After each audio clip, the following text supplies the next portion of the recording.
There I am. How are you guys? Let's see, we got Henoch and Rexus in this bitch right now. As always, let me just post the link on X and on Discord.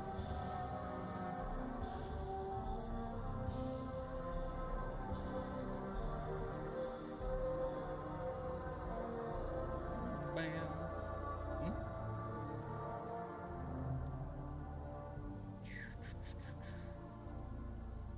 There we go. Should all be good now. Oh, we got ourselves quite the stream coming up, I'll tell you that much. Oh, man. This is an just a disclaimer, this is an ongoing situation. I'm sure there will be more information that will come out in the next few days. I'm basically doing some reporting on, you know, what's been coming out the past 2 days since all this started going down. But I still very much have things I want to say about this. I had my own initial observations about all this as well. I think some of them were incorrect. I think others are still pretty relevant to what I have to say tonight. Albeit these are more things I was kind of keeping to myself, so to speak, rather than broadcasting them to the wider internet. Anyways, let's see. That's nice that you're doing good, Rexus. Oh man, I saw Dusty in the chat earlier too. He can join us as well.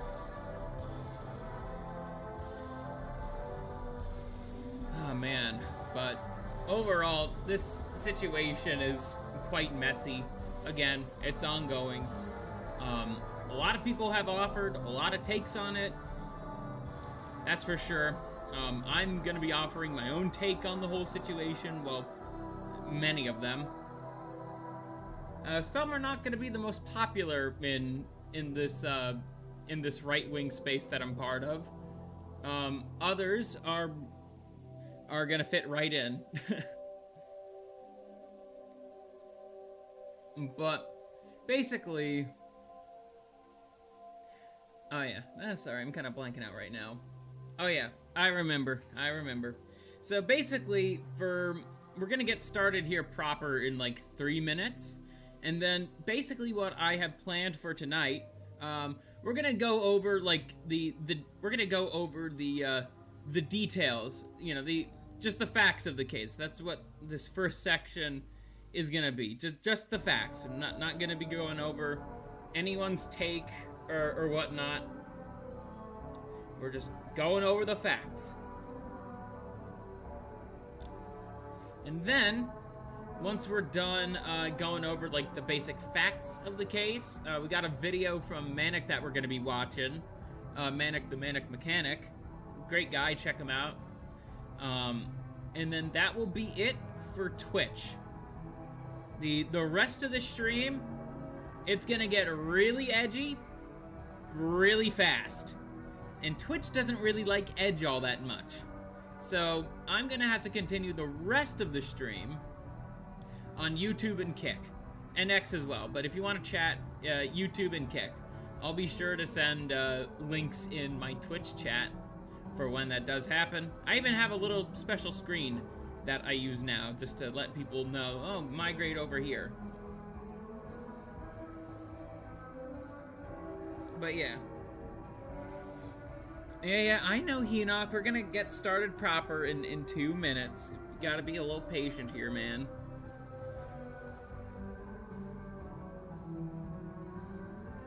Why am I late? Dude, I'm here early.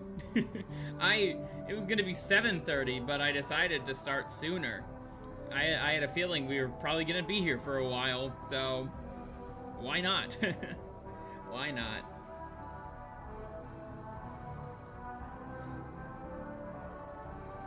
Let's see. But yeah, this is gonna be like, that means you're gonna say our favorite word. Yeah, I could actually say fun words now. That's when we're done streaming on Twitch, though. That's when we're done streaming on Twitch. I could actually start saying fun things again. Like I could in the old days. Old days? What old days? I like Old Bay. I bet you are, Rexus. I bet you are. Alrighty.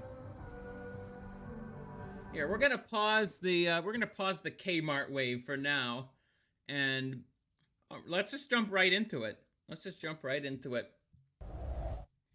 So, 2 days ago, on May 13th, 2026, we'll just read it straight from Dexerto, that news outlet.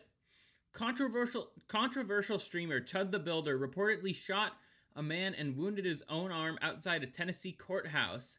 He was heard on stream telling police he was attacked and acted in self-defense. So, what happened? This is basically what happened. So, some guy basically was stalking Chud. And Chud felt threatened enough. He was about to,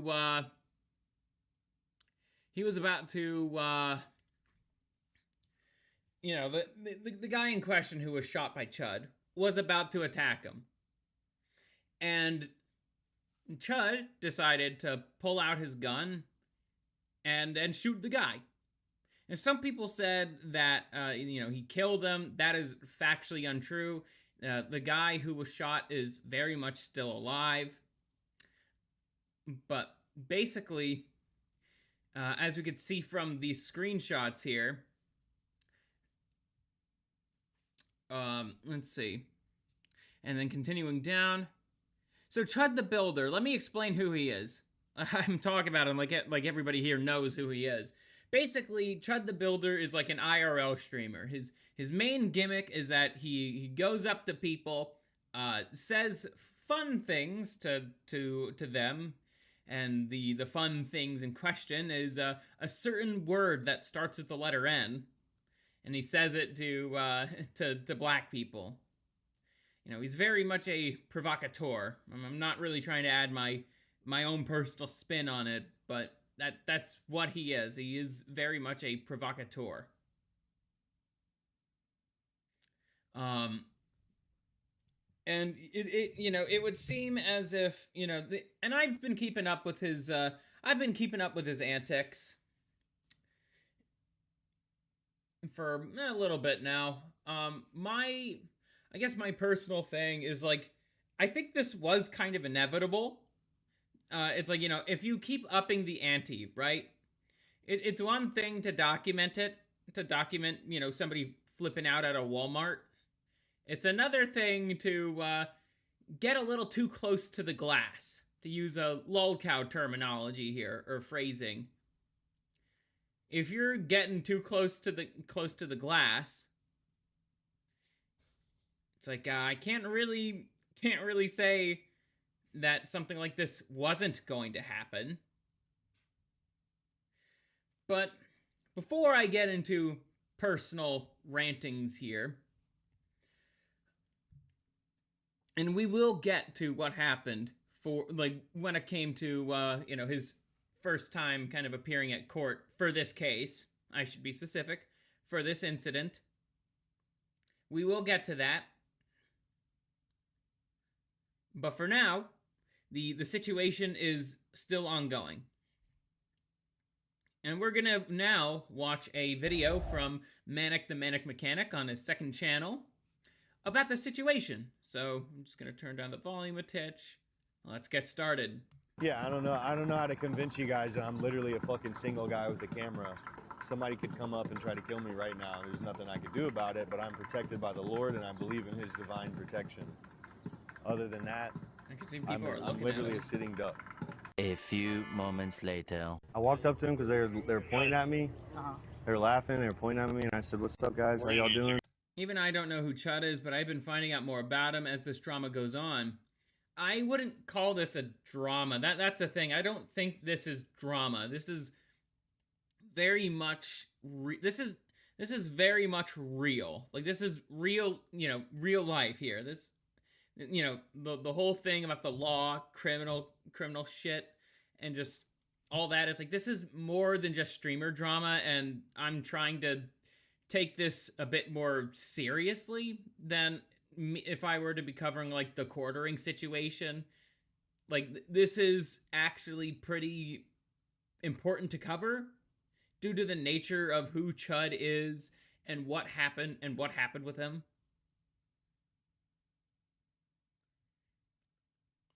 Postnut, how are ya? You say you're on the road. Well, drive safe, man. Oh, I know, I just couldn't find the word for it. Yeah, the correct phrasing would be, ongoing situation. I said, y'all like the new suit? He said, walk away from me. I walked away from him. He came back up to me. He literally said, I have PTSD. I feel like I'm in. He said, you start saying all that chimp out shit to me, I'm going to hit you. He hit me, started wailing on me, even after I had to defend myself by shooting him. Okay. Okay, I remember listening to this a little bit. I'm looking forward to the day where we see the CCTV footage of this, because when you know, there was the interaction that was recorded on his live stream, but from audio alone, I don't know who instigated it. I really don't know. But at the same time, going back to what we just covered, it would seem as if this guy, and this is not me saying anything legal or whatever. I'm not a lawyer. I would say Chud was not the instigator. Still wailing on me. Chud the Builder is an infamous kick streamer who, for those that are unaware, his main claim to fame is saying very racially insensitive things in public. And obviously the content comes from when he says those racially insensitive things and then people of those races react to him, usually in a very hyperbolic manner. These antics have gotten him a lot of attention, especially considering it combines the worst of IRL streaming with a kind of social commentary aspect to it. That's the funny thing about this too, right? About Chud's content specifically. It's like, I really don't like nuisance streamers. I really don't. But at the same time, like, I did find like some of Chud's antics to be funny, but also it's like, okay, you actually have a bit of a point with this. I might not like your methods, but you are kind of proving a point here with what you're doing. If anything, he's doing a social experiment. What happens when you say the N-word around black people? Man, I wonder. This guy is so notorious, especially in the Memphis, Tennessee area, that even rappers like NLE Chopper are like hating on it. Like a whole ass mainstream rapper doesn't like this guy, and he's just an IRL. Yeah, I remember hearing about that, how NLE Chopper wants Chud the Builder dead.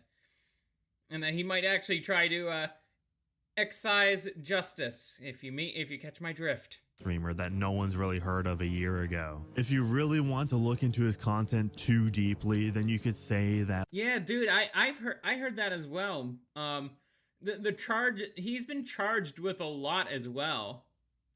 I think we're gonna get into that those specific details a little later. But yeah.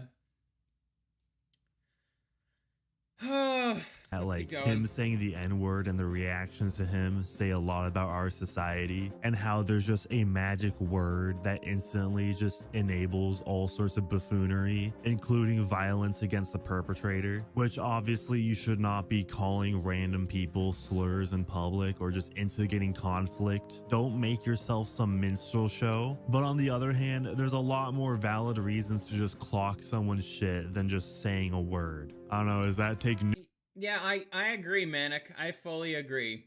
And we're gonna get into some more takes like yours later on. I'm playing Hell Let Loose and listening. Got you, Dusty.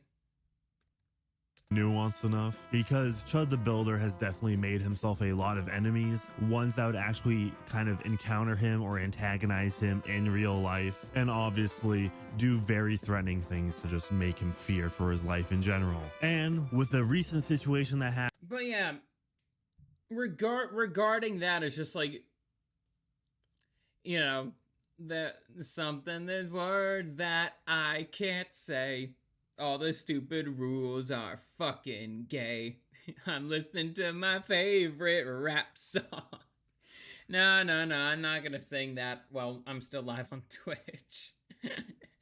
But anyways, I do think there is a lot of truth in just like, okay, you say a word, you say like a magic word, and suddenly it's one thing, right, to, you know, expect consequences.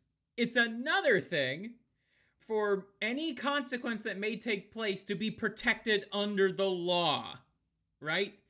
And that includes stuff like murder. Fuck it, I'm just gonna say it. Murder. It's happened before. It's absolutely happened before.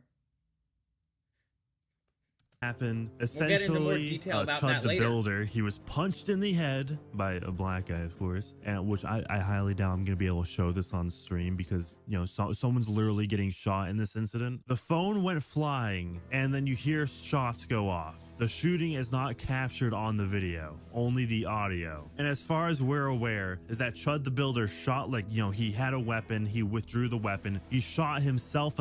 I've also heard, I don't take this as confirmation or anything, but I also heard that he's not supposed to be possessing a firearm for reasons I'm unaware of. Again, it's just hearsay. Don't know if that's true. Take what I just said with a grain of salt. In the arm, like an accidental discharge, then shot the guy who initially punched him. And despite the shooting not being caught on stream, this was outside of a courthouse which had a security camera, so I'm sure the evidence and the video will be released at some point.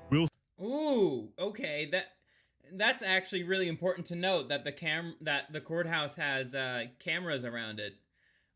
We should definitely see in the near future what was taken on that day. What did it look like?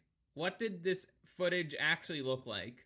We'll see a different angle of how everything went down at some point. But once the news broke out, obviously people were very quick to take sides, either on the guy who got shot or the guy who was shooting in self-defense, arguing whether or not it was actually self-defense. People obviously went to dig up some old clips, some old tweets of Chud the Builder to kind of claim that it was antagonizing just black people in general, how this was premeditated, how he was looking to use his gun. Meanwhile, people already have found the domestic abuse records of the guy who was shot. But then there's a bunch of takes that have to go beyond just the simple Chud the Builder versus this one guy that was antagonizing him, as we're now seeing Chud the Builder being charged with attempted murder and also being charged with aggravated assault, employing a firearm during a dangerous felony, and reckless endangerment with a deadly weapon. But mind you, we've been... Yep. Thank you, Manic, for going over the charges. For the past couple of years now, seeing article after article of people just completely getting away with murder or seeing as being too incompetent to stand trial. And more often than not, the judges or the juries are taking race into consideration. Yeah, whenever you're talking about a case like this, you always have to look into the race of the judge. Just like in cases of like SA, right? We're still on Twitch, can't fully say that, what that stands for. You have to look at the sex of the judge. And then once you do that, look into their background. Don't just stop there. Don't just stop at like race or sex. Look into their background. See who they're funded by. It's not the hardest thing in the world to get such information. And then it's like, okay, you might be able to make some quality speculation. to determine whether or not the defendant is guilty. For example, the O.J. Simpson incident is probably the most notorious one, where if the jury pool was a different selection of people, then he definitely would have been thrown in prison, which he was later thrown in prison for something completely different, but not for the murder of his wife, allegedly. Yeah, that is true, Enoch. That is true. I think the judge, for the initial hearing of this case, was a white woman, and I think a liberal white woman as well. So take that for what you will. Do I even have to say that anymore? I know he died a couple of years ago. Do I still have to say allegedly? For legal reasons, these are all alleged. Have a right to violence. All oppressed people have a right to violence. And I want to tell you something. It's like the right to pee. What? You gotta have the right place. You gotta have the right time. You gotta have the appropriate situation. And I'm absolutely convinced that this is it. So we've established this precedent that... Yes. This unfortunate death of Irina Zarutska from last year. Yeah, if Irina were to call... here's the funny thing. If Irina were to call the guy who killed her, the magic word, he would have been, the whole catch and release protocol. Guaranteed. Guaranteed. And fun fact, the guy who killed Irina, he's out. He's out of prison. Yep, and how many times has this guy gone to jail? 14, 15? Around that time? He's out and about again. He'll probably kill another white person again in the future. He'll probably do that. Good job, Judge. Good job. And I'm absolutely convinced that this is it. So we've established this precedent that the black community refuses to police their own or to even throw any of them under the bus, even if it's something as egregious as murder. So obviously when you refuse to take the bad apples out of the community and into a prison, then yes, the entire community looks a lot worse. I have a working theory right now. I'd like to see how all you guys think. This isn't set in stone just yet, but I'm curious. I think that the black crime rates are drastically inflated because of reoffenders in the black community that are instantly let free by the judges. Every race of... Interesting observation, Manic. I tend to hold the opposite position. I think the numbers are... I think the numbers... The real numbers look worse than what we're being told. Again, 2020 really did reveal a lot. I wasn't all too privy to that information at the time. I was still I wouldn't say a leftist at that point, but I was a liberal back in 2020. I was starting to okay, I don't have a reason to be so far left now. But now I'm just okay, there is probably a whole lot of unreported, crime that was done during the whole summer of love. And, oh boy. It's still, I'd argue, just as bad, even though we're not seeing buildings being burned down.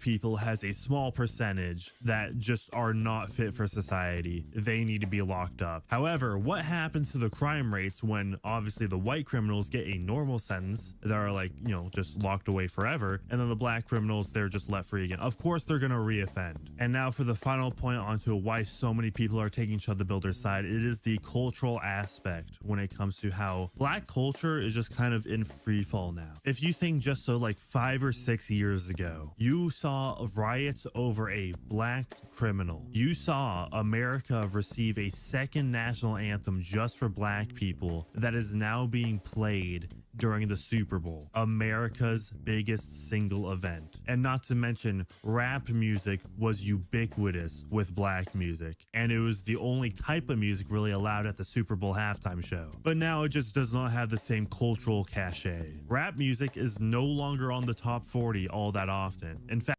Yeah, like there's a reason why that's the case. I mean, one, the genre is oversaturated as fuck, but also it's just like people are just not too keen on like on the messaging of rap music and and also what it's doing to the black community, and most of all, I wonder who's in charge of the music of the record labels.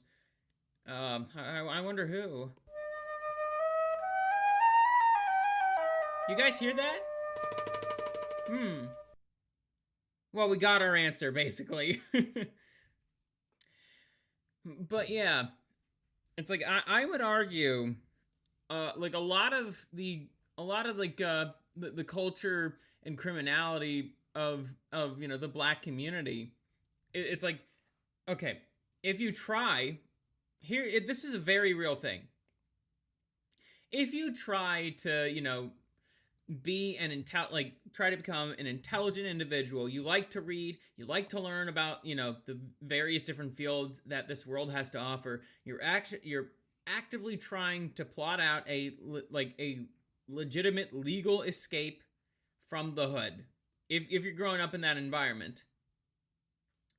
And then you have the rest of your community who are full of a bunch of low IQ dumbasses calling you all sorts of names and a whole bunch of other like things. It's just a bunch of crabs in a bucket just trying to pull you down the moment you try to like break free of it. Like they'll call you like the CO word. Can't say that because I'm on Twitch. They'll call you an Uncle T. They'll call you a whole bunch of other names just because you actually want to try to make a legitimate name of yourself. And the only other legitimate way to get out of the hood is rap music. That's how a lot of rappers got out of the hood, is when they started making music. But as it turns out, you could take the rapper out of the hood, but you can't take the hood out of the rapper.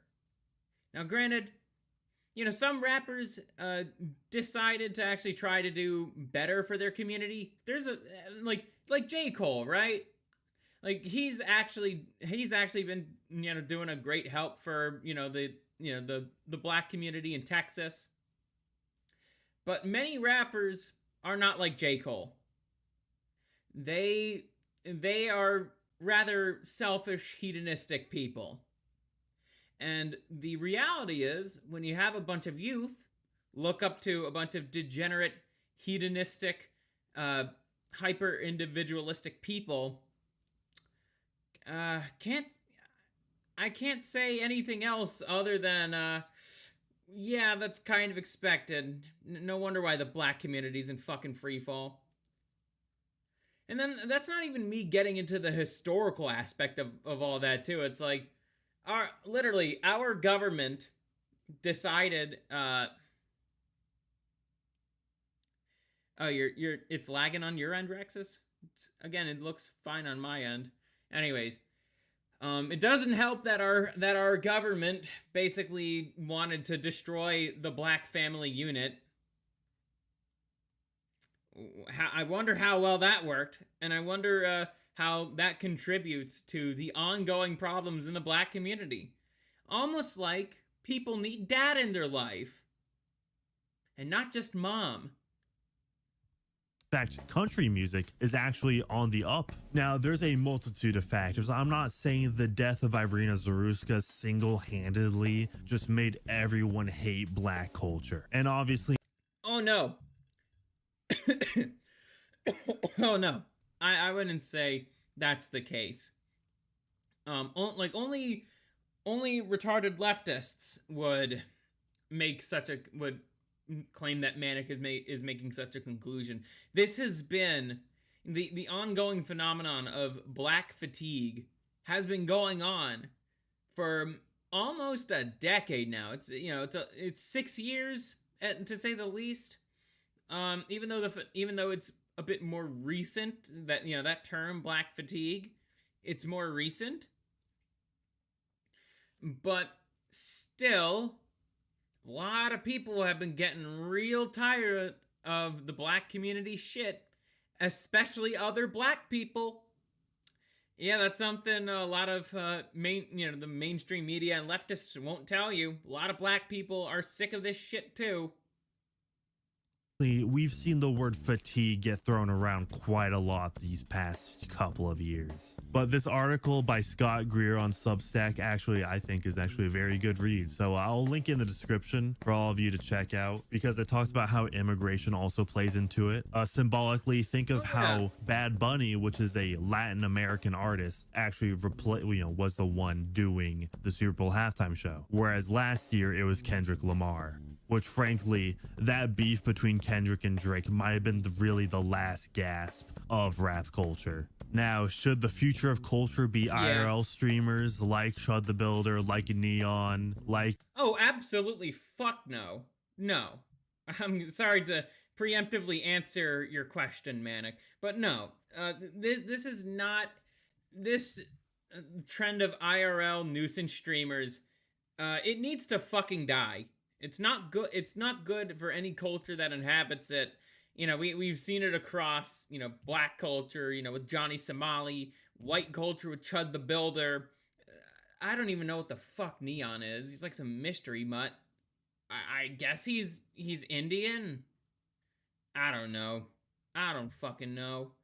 But that is also not good for the culture.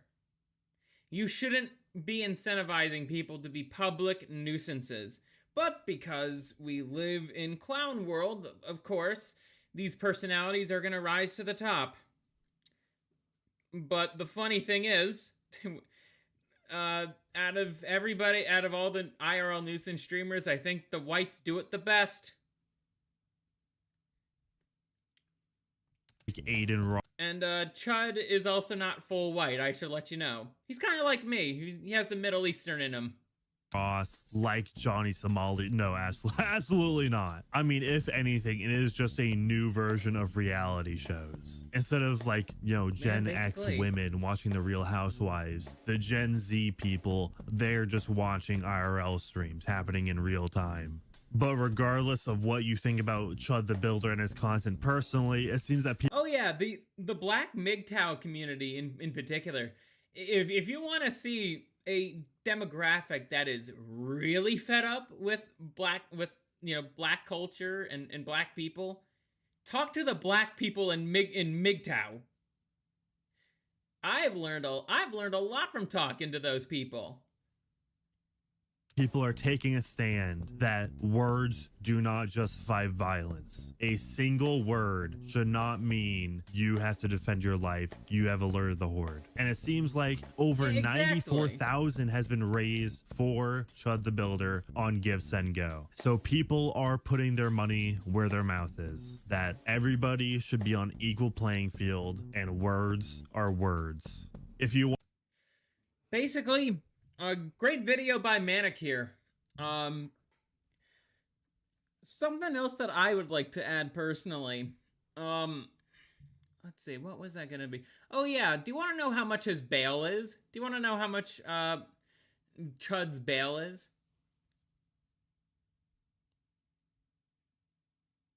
You guys can take a guess if you want.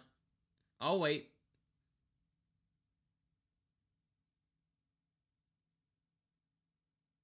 Oh, you guys gotta add a number. Yes, correct, Rexus. You got the number correct. It is that fucking high. And for that Give, Send, Go, that was only a tenth of it. $100,000. It's a little more than that now, but that's only 1/10 of the amount that Chud needs for bail.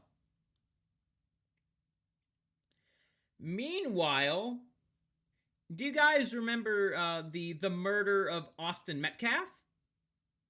Do you guys remember that? From last year? That was another thing. That continued the increasing fatigue, so to speak.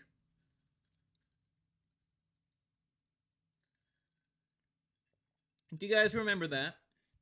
I sure as hell do. Do you want to know how much Carmelo Anthony's bail was? For, you know, the exact same fucking thing happening? Well, no, not exactly. Chud did not kill anybody. He just injured the man with the gun. Chud did not kill anybody. Meanwhile, what was his name? Carmelo Anthony did kill somebody.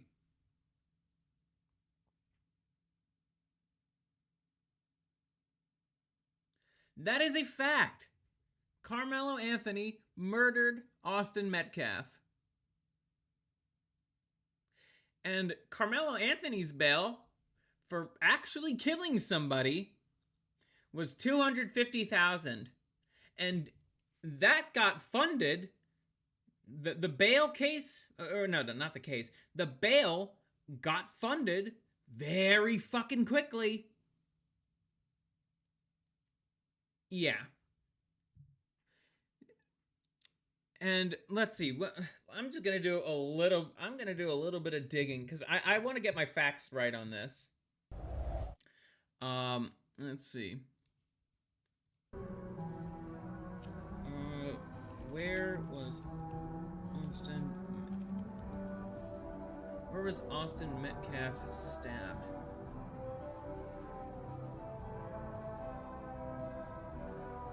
Texas. This is in Texas.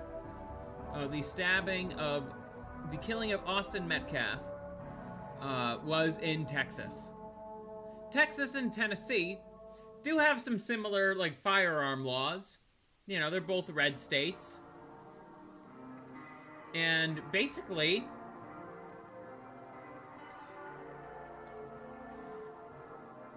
the bail for Carmelo Anthony, for somebody who actually killed somebody, was lower than a guy who only shot somebody and didn't kill him. Take that for what you will. Alrighty. Let's see. Alrighty. Alrighty, Twitch viewers. Let's see.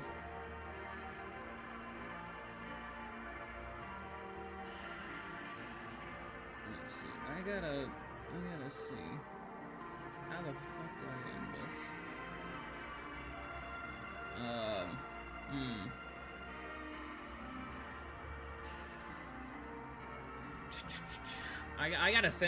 I gotta send you guys over. I gotta send you guys over to YouTuber Kick. Let's see.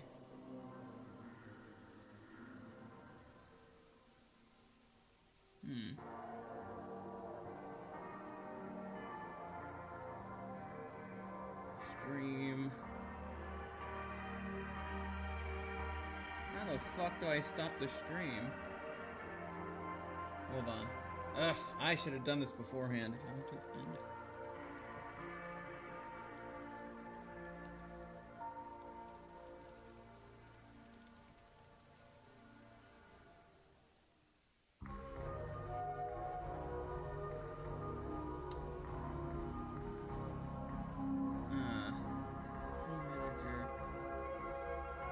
Where the fuck is that damned button?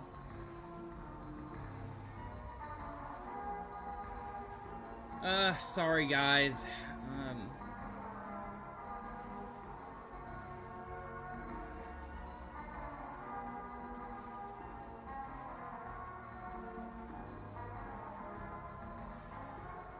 Oh boy.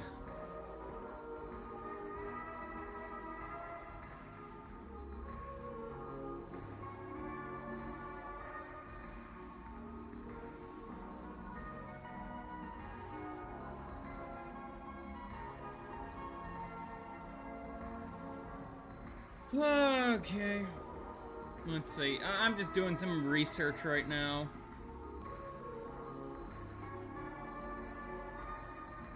Closed in.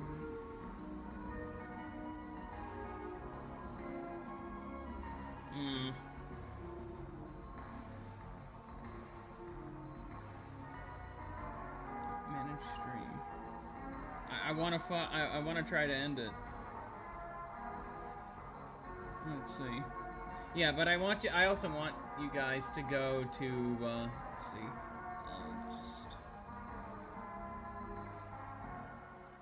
Hold on, let me also go to the YouTube thing.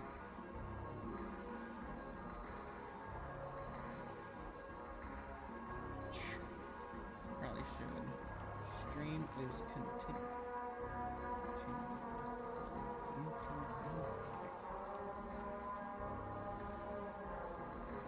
Then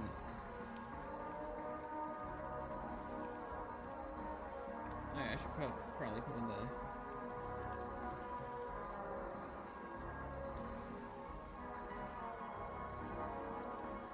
oh man, I'm just trying to find the way to end the stream on Twitch.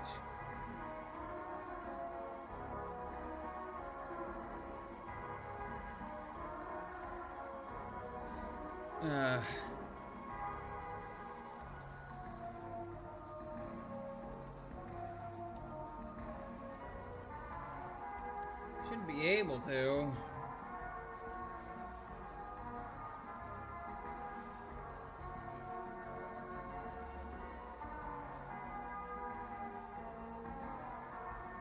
Manage stream.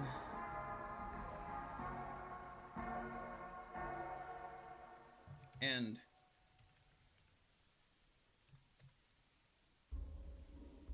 No, that's not helping me. I hate when this happens.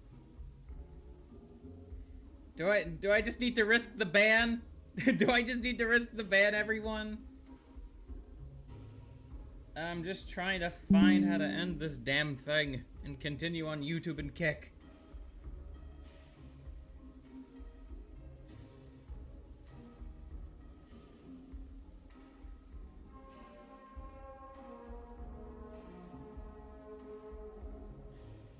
Jeez, this is so gay.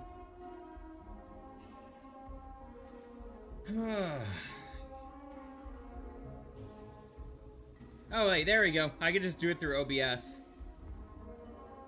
There we go. Go over to YouTube or Kick. Streams ended on here. Okay.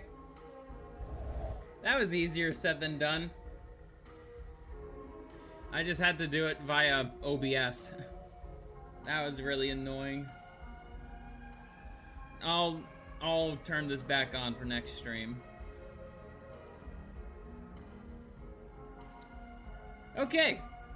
So now that that's all finished, sorry for the wait, everyone. Wouldn't want anybody on Twitch being left behind. So now we could actually go into the more nitty-gritty of things and also offer more incendiary takes, so that way I don't get banned on Twitch. Anyways, so let's actually get to our first sort of take on the matter here. We went through the facts. Now we could actually talk about the commentary behind the event. So we have this post here from Earl of the South. Here's the thing about Chud the Builder. For the most part, this guy has made a habit of exposing a glaring contradiction in our society. A contradiction that we don't choose to ignore out of convenience, but out of deep fear and absolute terror. We live in fear that we will be the one chosen to be the victim of this contradiction. We live in terror of having to make the choice of submission to their violence or facing the wrath of the state for not doing so. Let's keep reading. I was going to interrupt him. He's repeatedly brought to light a contradiction that all of us whites in this society pray we never face. That glaring, absolutely blinding contradiction is that the state has effectively given its blessings to violent black people to harass, abuse, terrorize, and kill whites. Do you guys understand what this post is talking about here? The fact that there is a magic word that causes a group of people to go batshit crazy, and that they are protected by the law when they go crazy. And let me define what go crazy means. Physical assault, murder, manslaughter, stuff like that.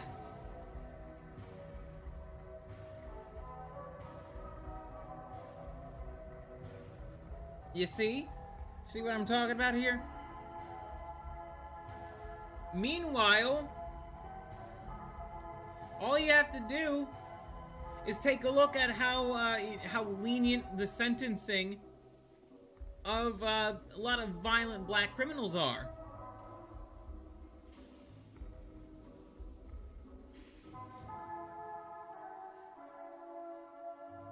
We claim to be a society ruled under the rule of law, a society where everyone is equal. Yeah, right, equal. Yet we have swaths of our society that are not subject to that law. Any more than they don't even offer us lame excuses. They just cut them loose on no cash bail, back onto the streets to continue abusing and attacking and slashing whites. The story at this point is nauseatingly repetitive. Career criminals with dozens of arrests kill a white woman. We aren't even allowed to memorialize her. To do so would be divisive. So I'm not going to condemn Chud the Builder. His methods may be crude, but in my mind, he's no different than any other civil rights activist. Remember Irina, free Chud the Builder. Pretty good take if I say so myself. That's kind of how I feel too. I'm not the biggest fan of his methods. Again, I don't like nuisance streamers. I think that's kind of faggy. But at the same time, it's like Chud, despite the medium that he's using, right, of IRL nuisance streaming, he is bringing up this contradiction. Like, and it's all, and again, even before he went down the full nuisance streamer route, like he was documenting chimp outs, to quote him. He was documenting the Walmart freakout, or, you know, a whole bunch of other things involving, you know, black people crash outs. That's how he got his fame.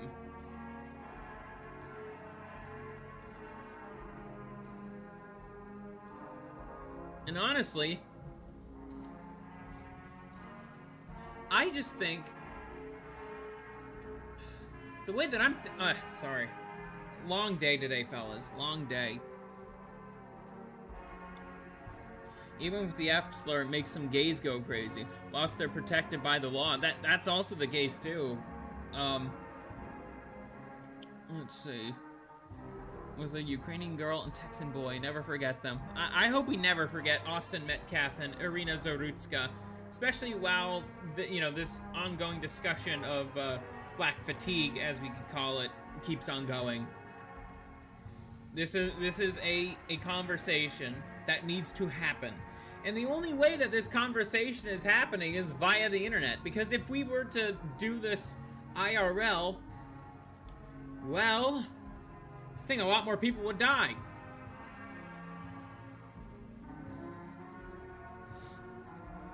But here's the thing.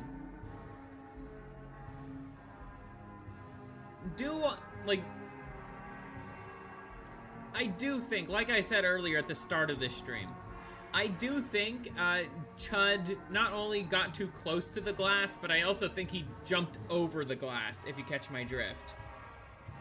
Like, I don't think, there should be people who are dedicated to, stalking and harassing somebody, right?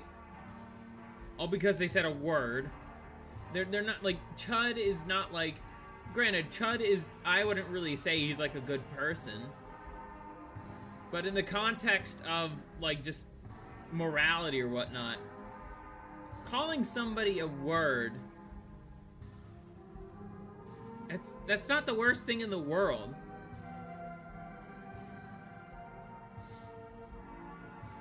I really don't think that's the worst thing in the world. Granted, I do think Chud has his issues. Like, I know what his criminal record looks like. It's not very good. He hasn't been the, let's just say he hasn't been that great of a father.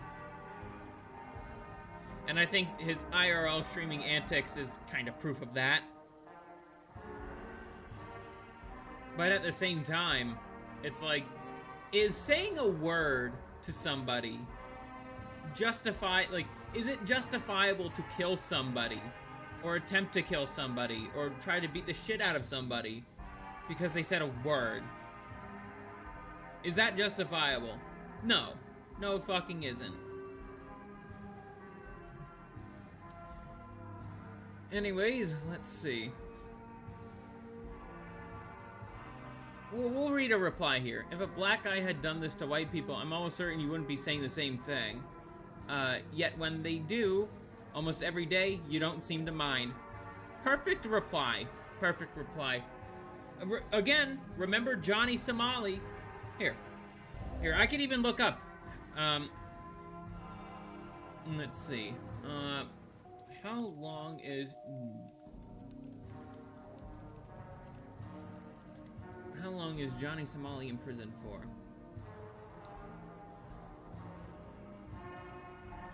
Six months in prison with hard labor and 20 days of detention. I see. Again, I think Johnny Somali was more of a menace than Chud the Builder. But granted, Johnny Somali, didn't have a firearm. That's the one difference between the two. But still. 6 months. Even with hard labor.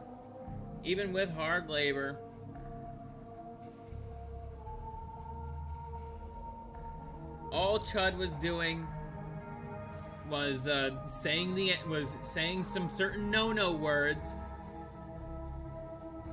That's all he was doing.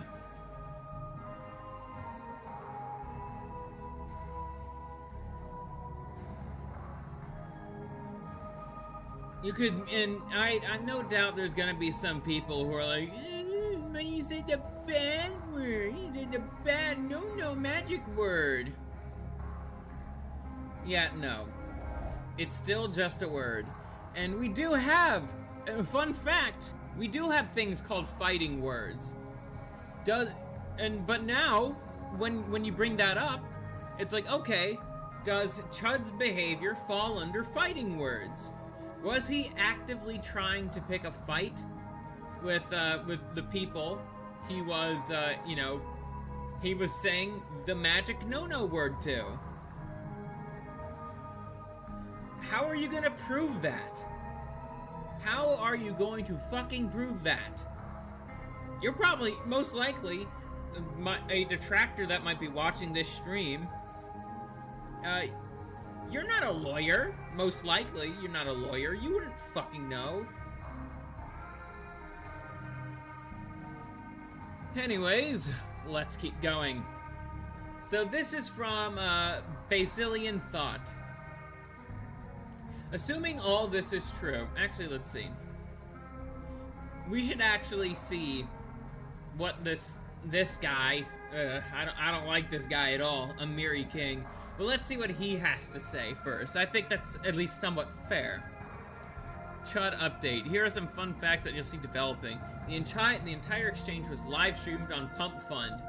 Omitting the truth a little bit. You kind of mention it. It wasn't really being shown on Pump Fund. It errored out before anything really happened.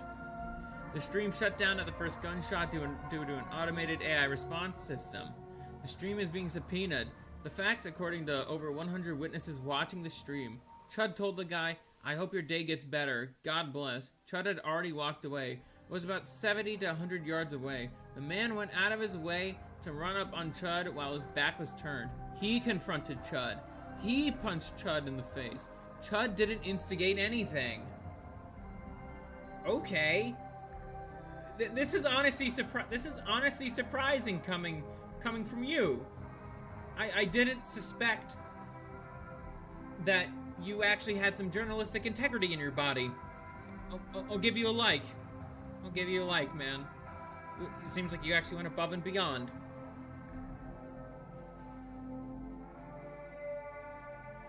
But I wish you would have shown some proof. Oh wait, no, it's on the stream, not like in the street. Oh, that's interesting. That's actually very interesting to note. It kind of goes back to what we were talking about here. To this guy, this OG Icy guy. That's the guy who got shot by Chud, by the way. But let's go back now to Bazillion Thought. Of course, I'm gonna take a sip of my drink here. Assuming all this is true, people's reservations about supporting Chud are not that they think he's in the wrong in this given interaction. It's that this kind of interaction was inevitable because Chud's entire media shtick was being an antisocial instigator and convincing his audience that he's engaged in some kind of civil liberty activism. Chud's media shtick obfuscates the source of censorship and black trademark privilege, being able to physically assault people who say a word they don't like, away from the legal system, and shifts it back into the individual interpersonal. The system that allows for this dynamic will now bring the hammer down on Chud, and even if you make him rich, nothing about those systems will change. That brings a perfectly legitimate question to this as well, right? So, is what Chud has... Oh wait, no. Let me reword that. What Chud has done, has that actually managed to make a real conversation before all this was happening? Before all this was happening, I should claim that now. Before this incident happened, was he actually trying to like push an actual dialogue? No. I wouldn't say that. Again, the way that I viewed him, it's like I laughed at his stuff. I did find it funny. I think the shtick has been getting old now, but that's just me. But again, I think initially my view of Chud's content, right? I viewed it as like very cathartic in a way. It's like he's saying what we're all thinking, right? That's how I like every time Chud says, "Oh, they're chimping out. They're chimping out."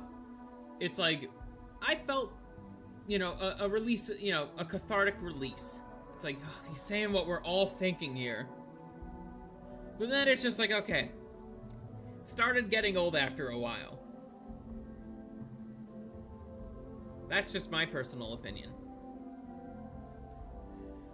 But things are not, like, the laws and all that, and the stupid rules that are fucking gay, they're not gonna change. They're not gonna change overnight. I think what will really have all this, like, civil rights nonsense changed is regime change, real regime change that will happen in this country. I.e., we're no longer a liberal democracy. That's the only way that this is ever going to get changed. If you value your ability to say slurs online, you should not want this liberal democratic system, ruling over you. You're never going to have your wish, my friend. But even then, to that I'd say, if that's all you value in life, I don't know, I find that to be fucking sad. So, try to find some meaning in your life outside of being able to say the N-word on the internet. Let's keep going. Some low IQ Wignat take sellers and their audiences will tell you that you, white man, trademark, must blindly support Chud because he is white, trademark, and that black, trademark people and other privileged groups got their privileges through blind tribal loyalty. And though it's true that they got their privileges through tribalism, it's the privileges that are the issue, the legal framework. So you could continue to have these never-ending Shiloh Hendrix low human capital trailer park fundraisers that don't address the heart of the issue and don't even address the lack of racial solidarity / consciousness that you're complaining about, or you could avoid that quagmire and go right for the source of the legal privileges. That's ding ding ding ding, you're correct. You are absolutely correct, Bazillion Thought. You are somebody who I can tell who understands how power works. I know there's definitely something in there about the 48 rules of power. About exactly this. About collectivization. And that you're able to achieve things via the collective. Shocker! Almost like that's how human beings have worked for ages now. Which is again why I support like white people being racially conscious. They have every right to be. Again, the reason why I don't lump myself in white, I mean, if you were to see my skin color, you probably would think that, right? Oh, he looks white to me. No, I'm not. I'm not full white. Therefore, I can't really call myself white. I'm part Iranian, part Kurdish, and unfortunately, part Ashkenazi Jew. So I can't really lump myself in with white people, sadly. And one last side note, the whole point of white supremacy trademark is that white trademark people have reached heights that no other civilization / people could dream of. That's why non-whites clamor to live in the West. It's not to live next to whites in trailer parks. I guess what I'm saying is that you should want better for yourselves and actually put the supreme in supremacism. Yeah, exactly. And this is something else too that I've been wanting to talk about, even before starting this channel. But I'm gonna be quoting Legion of Men here. I think he puts it succinctly, but this is also my own thoughts on the matter too. A lot of white people have been sold out. That is a fact. Their own have sold them out. You know, the boom. You know, I'm mainly talking about the boomers here. Basically, I'm gonna need another sip of my drink. Basically, how can you claim any sort of supremacy beyond the fact that, you know, white people built all the cool shit that we have?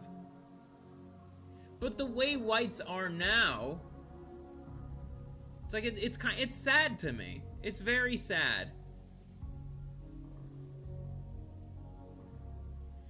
It's like has the spirit of the European people been reduced so much that all they could really do to gain some semblance of former glory is just shit posting online? It's a genuine question I have. When in reality, it's like more people should be reading history. Like, beyond skin color, what personality traits did these people have? How did they take care of each other? And what was the cause that you know, basically made white people stop having any sort of racial consciousness? Well, I could provide you the answer to that. Simply put, the end of World War II. We decided it's never a good thing that whites collectivize, and it's never again shall whites ever collectivize. And then don't even get me started on stuff like apartheid in South Africa, the abolishment of that, I should say. That has some so many people parade that around as like this objectively good thing, right? But now, nobody actually wants to look at the consequences of that. Because, wouldn't you know, we are not all equal. that includes on racial lines too. It's not just on sex or maybe some other distinguishing factors. It also exists for race as well. Yeah, we are all human. That is true. But that doesn't mean we are like all the same, personality-wise, genetics-wise. That's the truth of the matter. And regarding the religious perspective of all this, as an Orthodox Christian, it's like, really, God didn't make us equal, but he does love us all. Like, he loves, he wants all of us, despite our differences, to be with him in the kingdom of heaven. But there's a reason why. I'd recommend, if you want to learn a bit more about why we are the way we are, read the Tower of Babel. Read that, and you'll see why God does not like globalism.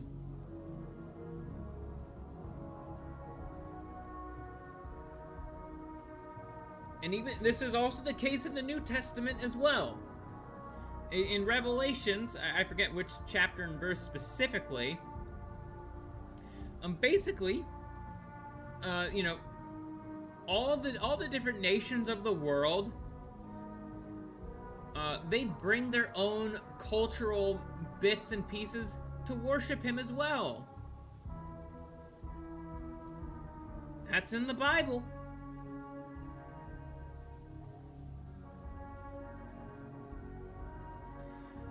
Let's see, we can scroll down a little bit. That being said, I think these are the facts. Hashtag free Chud. Let's see, this Revenant guy, I follow him. I've seen a lot of people saying he's in the wrong because he went looking for trouble. But if he's true that he walked away and the guy followed him, then this might as well be as a legitimate self-defense claim. In the state of Tennessee, I have a feeling that would most likely be the case. In any case, people are really eager to throw this guy under the bus.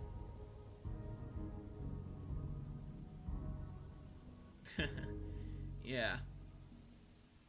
We're getting into some really interesting things now, are we?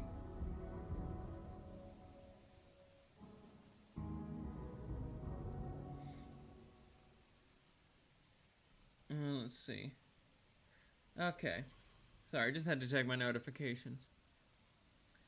Anyways, so we're going to move on to our next take here from Nikolai in Korea. And we also have a video that goes along with this too. As much as I'm not a fan of Chud's behavior, and as much as one could easily have predicted this, he does not deserve jail time from a guy who literally sought him out and attacked him completely unprovoked. And Nikolai follows up with, that said, you have to be a complete retard to risk race crimes in America. They will try to destroy your life even if it's unconstitutional. That's a good point you bring up, Nikolai, because okay, let's just say, Chud gets, scot-free off from all the charges, right? What will happen to him after? Genuine question. What will happen to Chud after he get, all the charges on him are dropped? It's only gonna get worse for him. That's kind of my prediction. I think things are gonna get worse for him, not better. He's probably gonna have to keep that pistol on hand. I think it was a pistol that he used. Let's see, continuing on. So this is from Dom Luker. Not a big fan of this guy, but let's see the video that he has. So, developing. The man who was shot by Chud the Builder is 31-year-old Army veteran Joshua Fox, who was shot in his shoulder and stomach, according to his family. He was a disabled veteran with 2 kids that suffers PTSD and other medical conditions. Chud is currently facing over 25 years in prison.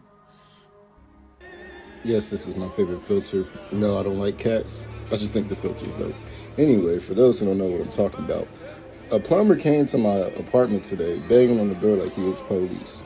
I got PTSD. I've been arrested at this residence too many times, so I'll just hurry up. That seems a little odd, doesn't it? Or open up the door, because they ain't finna kick down my shit like they did last time. Anyway.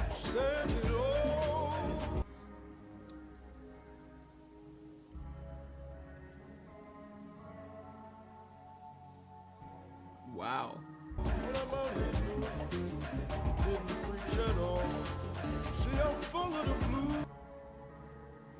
Ah, this is just the article, huh?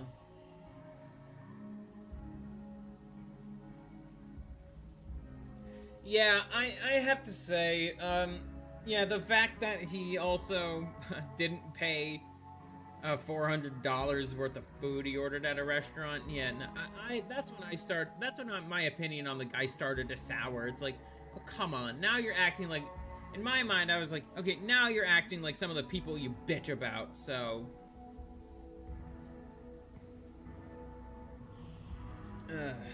Man. But yeah, let's go back to Nikolai here. Yeah, Chud does not deserve any sort of jail time for basically what somebody who was who sought him out and tried to attack him, like, did. Should be the other guy. But as we all know by now, we live in a two-tiered society. And this case very much makes this plain as fucking day. Yeah, I would believe that what Chud did was in self-defense. I would believe that's the case. Let's see. NY, if they're kicking your door in, you did something wrong. That's what Dusty said in my DMs. I wanted to read that, man. That was pretty good. That was a pretty good comment. It's like, if they had to break down your door, it's like you must have fucked up badly.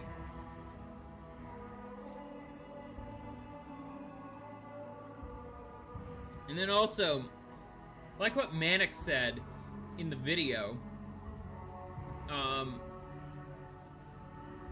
yeah, Joshua Fox has like some, domestic abuse allegations. No, records, not allegations, records. Let's see. Let's move on to Woman Definer.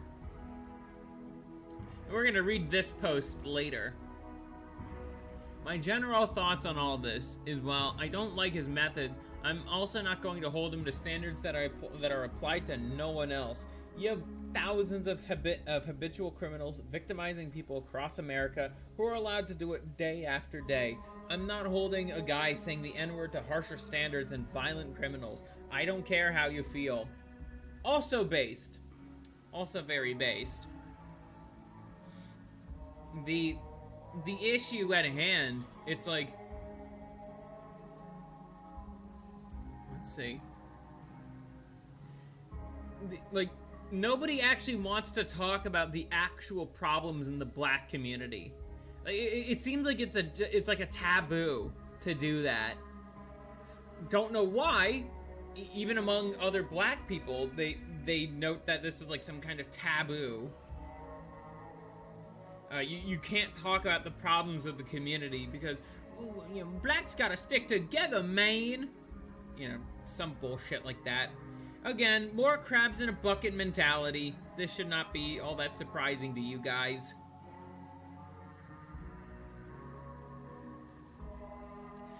But yeah, we live in clown world, man. That should also be obvious at this point. We live in fucking clown world. And again, like in that Hard Archive song, their reactions to the word is worse. Next take from Based Ganyu. Hot take, antagonizing people for no reason is bad, even if you do it right-wingingly. Yeah, you know, I can agree with that. But at the same time, this is from the day of the initial situation, but I also believe that, you know, now we have a bit more information. It's like, I don't think Chud was antagonizing this guy. I genuinely believe that. I don't think he was trying to antagonize this guy. I think, again, referring back to here, this guy clearly has been planning something like this for a little bit now. And then, hotter take. NWAs attacking anyone who calls them names should be met with lethal force. Oh, pretty brutal there, friend. I'm sorry, man. That take is as cold as ice.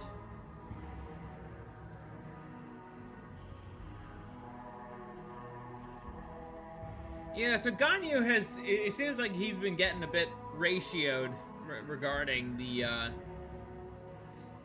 regarding this take right here.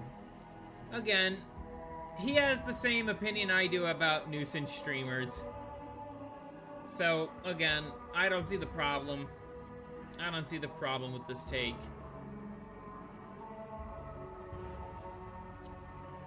Next take.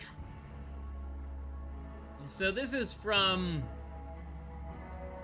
whoever this person is. It seems like, you know, she's followed by a few people. I remember seeing her on the timeline a few times. It's like some VTuber.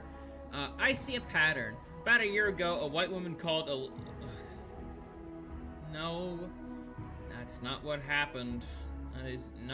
That is not what fucking happened. That boy was not, that autistic black boy was not autistic. I don't think, I was gonna comment something saying, I decided against it. I was gonna say, it's like, yeah, but that boy was not autistic. And, you know, there's a reason why I say that, because, you know, in Minneapolis, right? Because I believe this took place in Minneapolis. Again, I don't mind fact-checking myself again.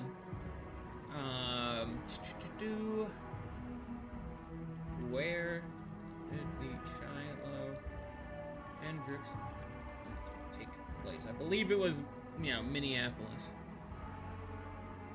Okay, yeah, what? It was in Rochester, Minnesota. Wow, shocking. I wonder what happened. You know, what's been going on in Minnesota? I think Rochester is near Minneapolis, but, what community owns a lot of, like, autism treatment centers and claims that a lot of their, kids are on the autism spectrum? What community is that in Minneapolis? Or, you know, in Minnesota, I should be more specific. Where is that? Where is that?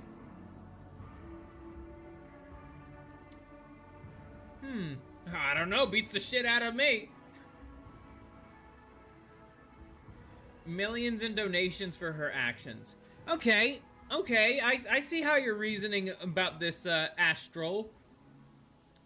I see how you're going about this bullshit. Okay, I guess we need to watch a video from Aristocratic Utensil to see what was going on there. Sure, I don't mind, it's totally my first time watching this one. Totally my first time.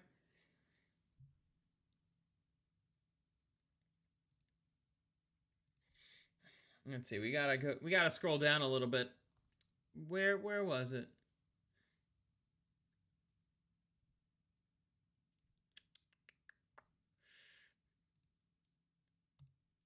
Okay, yeah, there we go. There we go. There we go, we found it. But before we get to that, I'm gonna get a little refill on my drink here.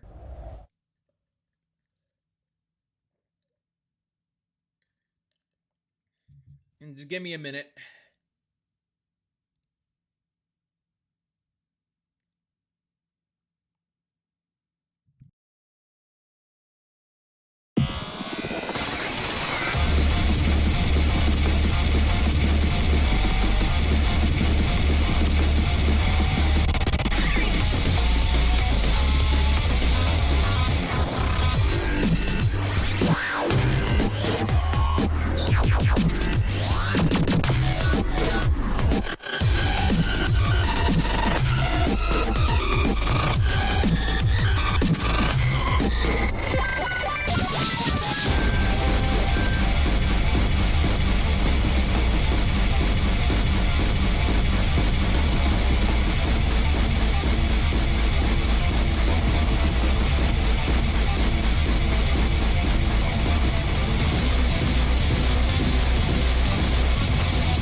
Okie dokie, I am back. So, oh yeah, we were gonna watch a Spoon's video. We're gonna debunk that Astral's bullshit take in real fucking time here.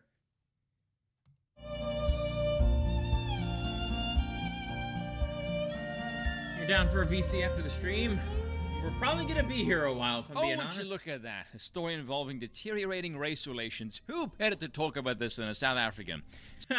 Well, that's true, Spoon. You are South African, and knowing the way race relations are in that country, oh boy, I don't know why you decided to move back down there. Especially one who's kind of drunk. However, if you guys are expecting me to say some incredibly based things, yeah, that's not going to be this video. Much. The stuff going through my head when it comes to this. It's not, strictly speaking, legal. Yeah, that'd be the reason I wouldn't put it on Rumble. Hell, I probably wouldn't even put it on Odyssey even. You know whose commentary on this I would have loved to hear? Pastor Louis. Man, I miss his jogger streams. Those were funny as hell. Probably would help if I mentioned the video subject matter. In fact, let's watch it. Did you call him the child? The fuck you talking Did you about? call the child the word? None of your fucking business. It is my own business. You call him Okay, why don't you have the balls to say it right now again? Spoon. All right, that's what you say. A lot. You don't go digging through people's shit, you dumb fuck. Nobody digging into your shit. Yeah, that's what happened. That is exactly what happened. Some kid tried to steal, I think it was like diapers or whatnot, from, you know, that were meant for Shiloh's young kid right there. Shit. A little fucking kid just did, you dumbass. That little kid, you call him Yeah. the little child? What if he acts like one, he's gonna... Are you about to hit him? You chase him here? He took my son's stuff. So that gives you the right to call the child 5-year-old N-word. If that's what he's gonna act That's like. what you're gonna call That is not a 5-year-old right there. him. That's what he's gonna act like. You know, that's a hate And speech. also, And you can be recorded for that. I don't give a shit. Huh. Fuck off. Okay, we'll see about that, what the internet has to say about you. Now, the lady in question here, Shyla Hendricks. Gonna be honest, if I didn't know her complexion, I probably would have made some erroneous assumptions, and I know I'm not the only one. Crowdfunded more than $500,000 off this, and don't you just love to see it? Oh, the memes are hilarious. and if you ask me, now that let's see, almost a year. Actually, I think it's been a little over a year now. Yeah, it's actually no. Yeah, you could say a little over a year. Yeah, I think she deserved every fucking penny of it. Absolutely, she deserved every penny from that. Now, I'm gonna tell you all some ugly realities. This is not meant to be black pilling or red pilling, more clear pilling than anything else. Perception is reality. What you're exposed to and fed repeatedly is what sticks. Truth is rarely what sells. Emotional appeals is what sells, and sells well. Change is always top down, never bottom up. Populism is a lie. I pray I'm wrong, for once, but no legislation will be brought forth because of this. It will... Yep, that's also true. Even though a lot of money has been donated to help Shiloh out and her family, yeah, the status quo has not changed. As we could see with the whole Chud the Builder case, it has not changed at all. I would even argue race relations have only been getting worse here in America. Now that we have some hindsight, we could actually make that conclusion. Race relations have only been getting worse in America. Will not be discussed anywhere near the levels of power. Nothing tangible will happen. The Trump administration right now is a cringe, embarrassing shit show. And if you're really honest with yourselves, you would admit this. From the tariff fiasco, we're not seeing record-shattering deportations as... Yep, even to this day, Trump keeps fucking up.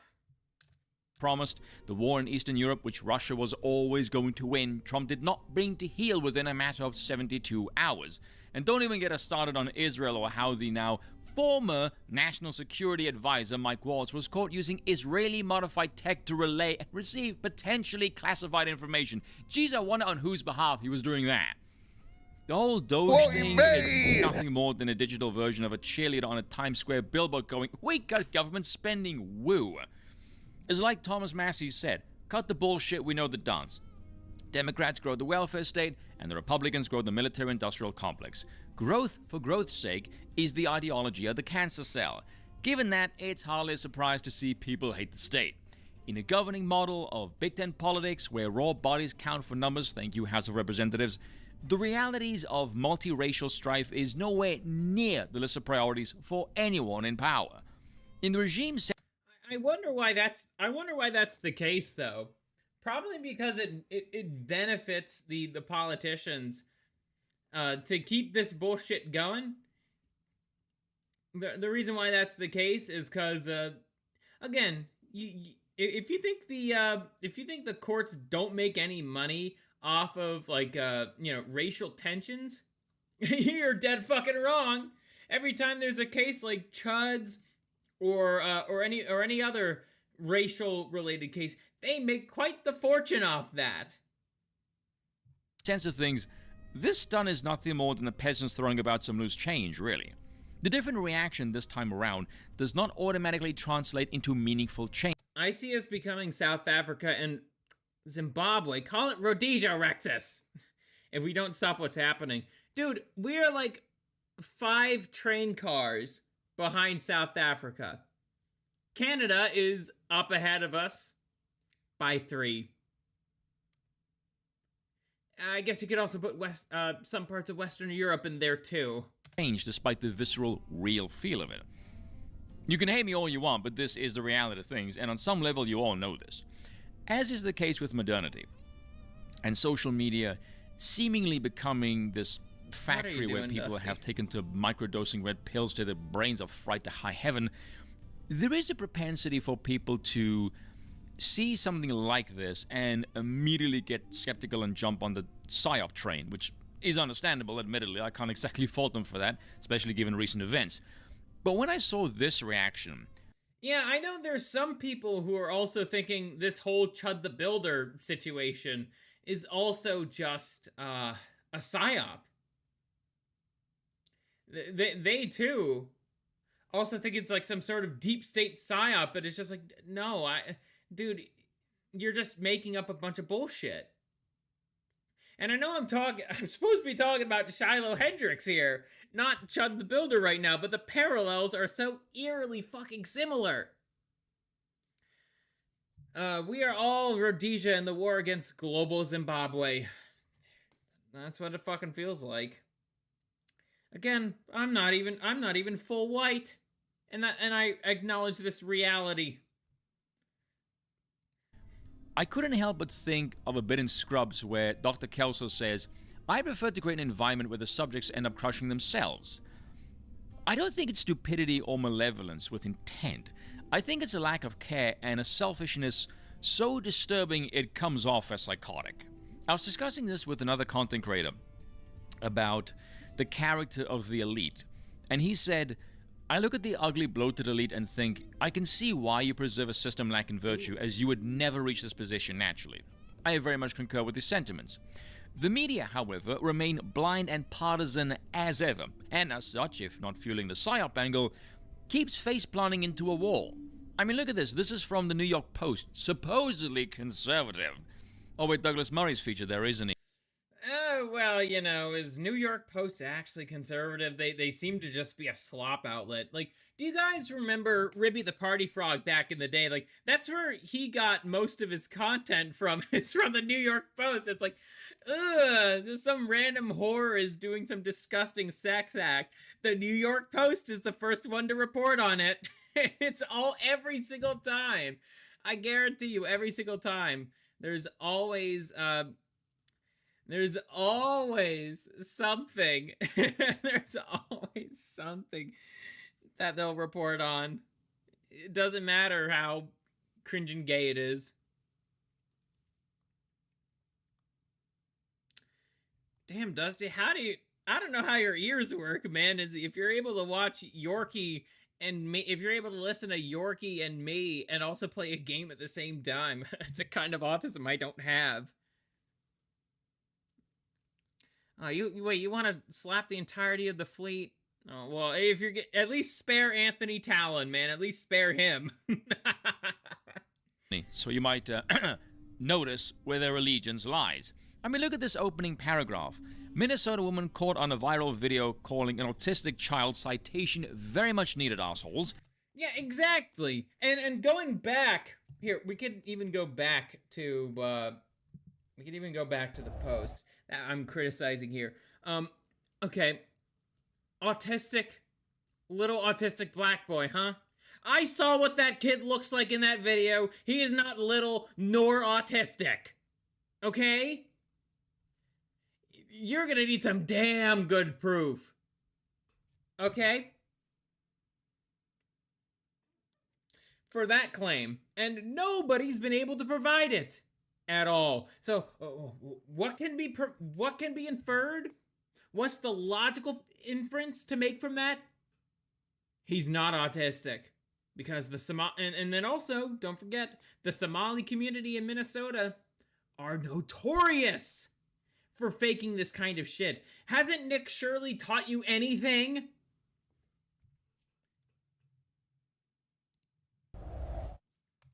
The N-word is painting herself as the victim. She was literally threatened because of this, and has raked in more than half. Yep, also true. Some autism faker stealing the things needed for a young child. No, that's not bad. That's not bad at all. The mother calling the kid what he is. Oh, killer. Yeah, no, I'm just so sick of this double fucking standard. This two-tiered policing bullshit. I am so fucking sick of it. $500,000 in an online fundraiser after declaring her personal information had been leaked because of the incident. It was. Charlotte Hendricks identified herself as the mother caught on camera this week hurling the... Let's see. I missed your comment there, Rexus. It's whiplash, to be honest. It reminds me of the Russian foreign minister predicting that white Americans will migrate to Siberia in the near future in 2022. It's a repeat. South Africa and Rhodesia. Yep. Mm-hmm. Why Siberia, of all fucking places? Would it be that preferential for white people to live in Siberia? The coldest place on Earth? Well, yeah, aside from the North and South Pole, but we're gonna say coldest where that civilization exists in. You're telling me racial tensions are that bad that people would rather live in fucking Siberia than in somewhere like New York City? That's how you know things are that bad. That Russian guy is right. I would rather live in Siberia. Besides, I like the cold anyways. Vile slur at a 5-year-old boy. Did you see the size of that kid? He's closer to 10 than he is to 5. There's no way in hell he is 5. Allegedly caught rifling through her bag at a playground in Rochester, about 90 minutes south of Minneapolis. Hendricks... Ooh! Minneapolis was mentioned, guys. Minneapolis was mentioned. It do be like that, Mr. Stancil. The main character of the modern world has showed up yet again. It do be like that, Mr. Stancil. Oh, Rhodesia, I've given you all my all, and now I'm nothing. Can be seen Powerful in the stuff. clip turning her ire and profanity, oh lord, on the black man who confronted her and filmed the incident. Now, so awful. Considering we actually saw the footage just now, you might notice this opening is riddled with inconsistencies. I don't know if it's because of pathetic narrative weaving, the state of journalism, dishonesty, or a combination of all of the above. Yes, Spoon, it's all of them. It's all of them. First off, there's no caught on camera hurling slurs at the kid. If there was, we would see that. We only see the so-called confrontation. And then it's allegedly caught rifling through her bag. So... it's the same thing with what's going on with Chud the Builder right now. Like, do we have any sort of proof that Chud called this guy the magical no-no word before this guy tried to beat the shit out of Chud? Before Chud pulled out his gun to defend himself? They're canceling Michael Kovac over the magical no-no word, yet they don't care about the fact that Gooseworks has a thing/fetish for people getting ended in horrible ways. Keep in mind, Kreemsicle, racism is a cardinal sin in clown world. Indeed it is. Yeah, I fucking hate clown world. I really do. Allegedly rifling through the bag, but caught on viral video hurling slurs. How slow-witted do you have to be to get your phone out between mother catching the kid in the alleged act, but definitely hurling the insults, to ultimately end up with evidence of neither? How the hell does that make any sense? We're off to a great start. They mention the recorder's name, Omar, a 30-year-old male of Somali descent who claimed the kid is autistic, but is not related to the boy, told the outlet. And suddenly... huh? That's fucking weird. Huh, let's go back to that post again. What did that astral whore say?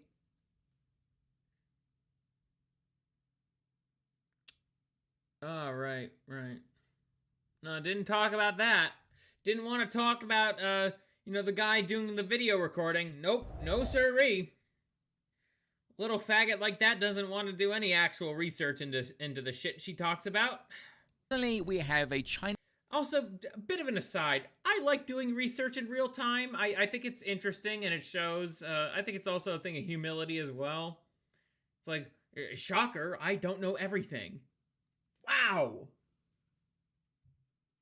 They care more about racism than they do for someone gooning to gore. That's why I hate the white knights of clown world.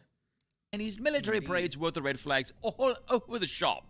If he's not related to the boy, pray tell, how the hell does he know the kid is autistic? There's no evidence of this at all. And what the hell is a 30-year-old man doing in a playground with children and his phone out? Good upon... And the fact that he's not the father, right? That is something else that I find to be fucking weird.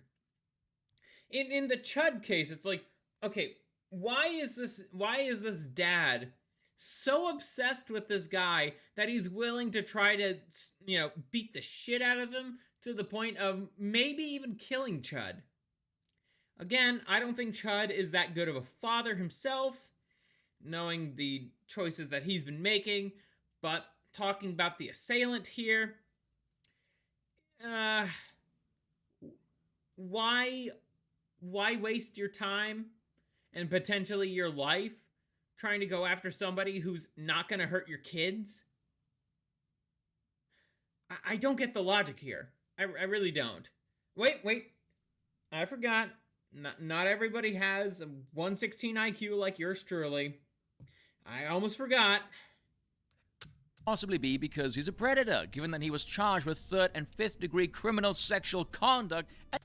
People on the interwebs are saying Sharmaik Bale Omar, the guy recording Shiloh Hendrix, is a pedo. Went to fact check and found the court document dismissing his charge of criminal sexual conduct, 3rd degree penetration under 18. Huh?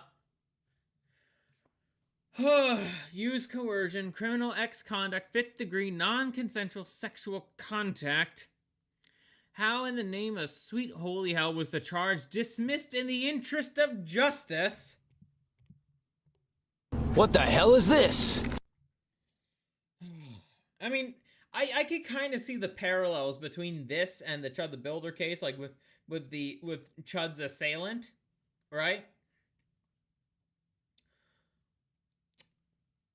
Wow, I mean, not with the pedo shit or whatnot, but in the interest of justice, let's put Chud's bail to be $1.25 million, even though he didn't kill the motherfucker. and the judge dismissed the case in the interest of justice. The fuck does that mean? Does that mean that we could just let anybody go? I don't care if this guy is a pedo or some other deviant who should actually be sentenced to death. Again, I can't say what I'm thinking because it's not, strictly speaking, legal. I feel like I'm gonna get a lot of mileage out of that clip in the future. But is any of that gonna get mentioned? No.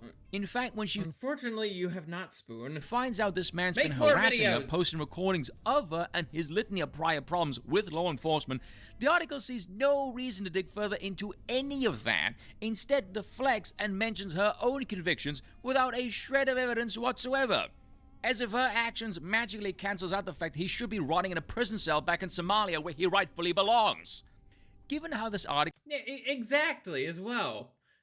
Granted, again, the assailant of Chud the Builder, was born and raised in America. Still,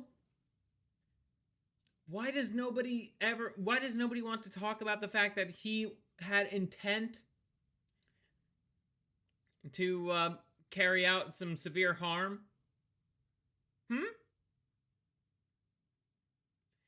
Does nobody want to answer that? Started, I find myself rather skeptical of these dubious claims, and as such, I feel the need to go tell one Catherine Don-Levy, go fuck yourself. Very appropriate if I do say so myself. But of course... Two Bronx men arrested after rush hour knife duel in Manhattan. What is this? What is this, deadlock? Oh wait, no. Deadlock doesn't take place in... Wait, no, it does take place in Manhattan. It's like, oh, they try to summon the patron or something. Oh, wait. I have a feeling if we look into that article, we're going to see some very common things when it comes to violent crime. Shit! She just couldn't help herself. No. She just had to say one last stupid thing. Some online commentators claimed Henriks's fundraising from the incident was a public reckoning. It was, after the family of Texas teen Carmelo Anthony, who is black, thanks for that, raised more than $500,000 following his arrest for allegedly fatally stabbing a white teen. I'm gonna bust this bitch. Alleged? Alleged? No, he killed Austin Metcalf. Here, soon we get outside. You just gotta love the race betting, don't you? I think you'll find it's rather challenging to allegedly fatally stab someone. Oh, and wouldn't you know the comments are turned off? Why, it's almost like they know they're full of shit and we get mauled into oblivion. This kind of bullshit is how one goes from suspicious to noticing. All of the news is focusing on the slur. Damn near none of them on the fact the clip features a 30-year-old male foreigner in a playground with children with a criminal history of sexual misconduct involving minors. Well, then again, nobody actually wants to do any sort of digging. They don't want to do any actual aggregate work. All they want to do is to be the first person to talk about the issue. Damn the actual evidence. They got a narrative to push. That's what they're doing here. They don't like to let things wait out. Let people do their own dissemination of the facts. People who are infinitely smarter than these retard journalists. They don't wait. They have to jump on it as soon as possible. Again, that's what happened with the whole Chud the Builder story. And again, I'm talking about this like 2 days after this all started going down. And I acknowledge that there is going to be more information that will come out about this over time. And if I get something wrong, I'm more than happy to admit that I got something wrong. I got no issues with that. None at all. Even the author of this article is a white woman. Combine all of that. Shocking. I mean, liberal white woman. Even though, it wasn't exactly mentioned that she was liberal, so to speak, in the American left-right dichotomy. But in the broader scheme of politics and political theory, yes, she is a liberal. With the fact the clip is available in under 5 clicks on X? That you can't help but speculate nefarious intentions and a public reckoning isn't even on your radar. Oh, and speaking of the public reckoning, and I have to be very careful with how I phrase this. Western civilization has had a problem, going all the way back to the Enlightenment and that stupid arsehole wig John Locke. We were sold a bill of false goods, a ticking time bomb called classical liberalism. Yeah, exactly. That's where a lot of this shit comes from, and I wish more of my friends would actually listen to me on this matter. A lot of the beliefs that you have about the Christian faith come from this John Locke faggot who is wrong about human nature. It's almost like we, the church fathers and other saints of the time, and like a few hundred years after Christ has risen from the dead, have even mentioned a lot of this stuff about race and all that. Woo, we're not equal. Shocker. Classical liberalism is a crock of bullshit and has since then morphed from a philosophy into a borderline universally ascribed religion, the blueprint of the blank. Yeah, exactly. That's not a religion that's not a religion I subscribe to. I'm an Orthodox Christian. Like, again, you cannot serve two masters. I keep on saying this in regards to many things. Like, you cannot be a Christian and a lolicon. You cannot be Christian and egalitarian. You cannot... There's a whole bunch of other things I could say too, but those are the first two immediate things in my mind that kind of, were sewn together. But, you cannot be a Christian and a Muslim. You cannot be a Christian and a Jew, etc., etc., etc. I am gonna say this. You cannot be a Christian and a liberal. They are two very much opposing belief systems. Egalitarianism is not Christian. That's its own video, right then and there. That's one that I'm actually doing some research on. Actually, theorist. In many ways taken inspiration from, as David Starkey put it, the silliest statement ever uttered, the opening words to the Declaration of Independence. These truths are not self-evident, and we are not born equal. I mean, one look at the history of our species, anyone who clings to this pathetic myth is genuinely deranged. The notion that all humans are born the same with equal capability, that all that's missing is the right code they playfully call education. Yep. I just uploaded a video about exactly this on Monday. Gee, I wonder why Aristotle talked about why the masses are unfit to be engaging in politics. I wonder. Will simply divorce themselves of all beliefs and tribal identities, and conflict can simply be minimized if not... And as we've learned through that white Asian meetup, the Wasian meetup, the Kalergi plan is a very flawed plan. Turns out, you can't get rid of racial struggles or racial issues by just having everybody look and be the same. Turns out they collectivize with each other. Wish I knew where I could find more of my people, but that's neither here or there. Not scrubbed, if we can all unite under the common banner of simply...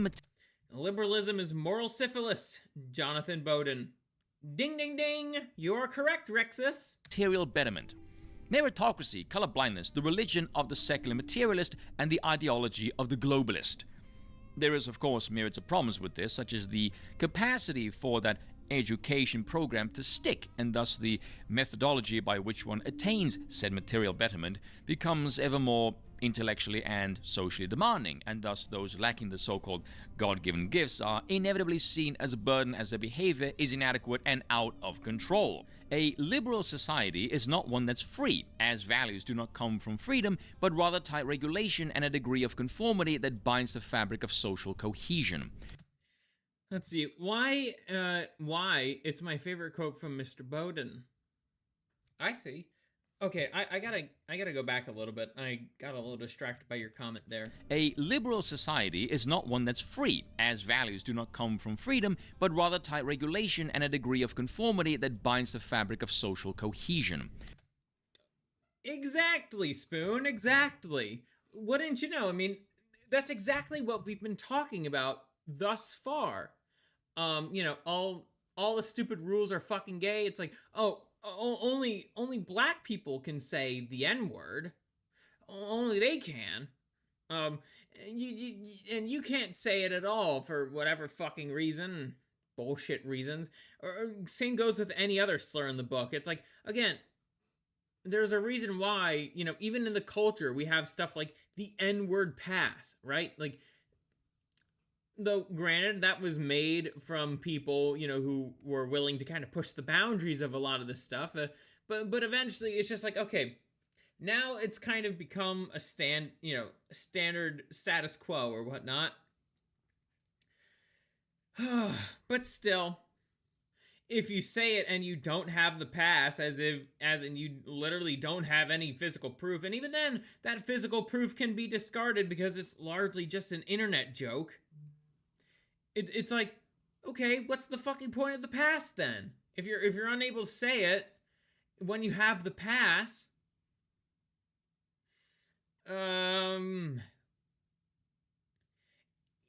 you're not doing any favors for yourselves when it comes to trying to get rid of or change the meaning of the word.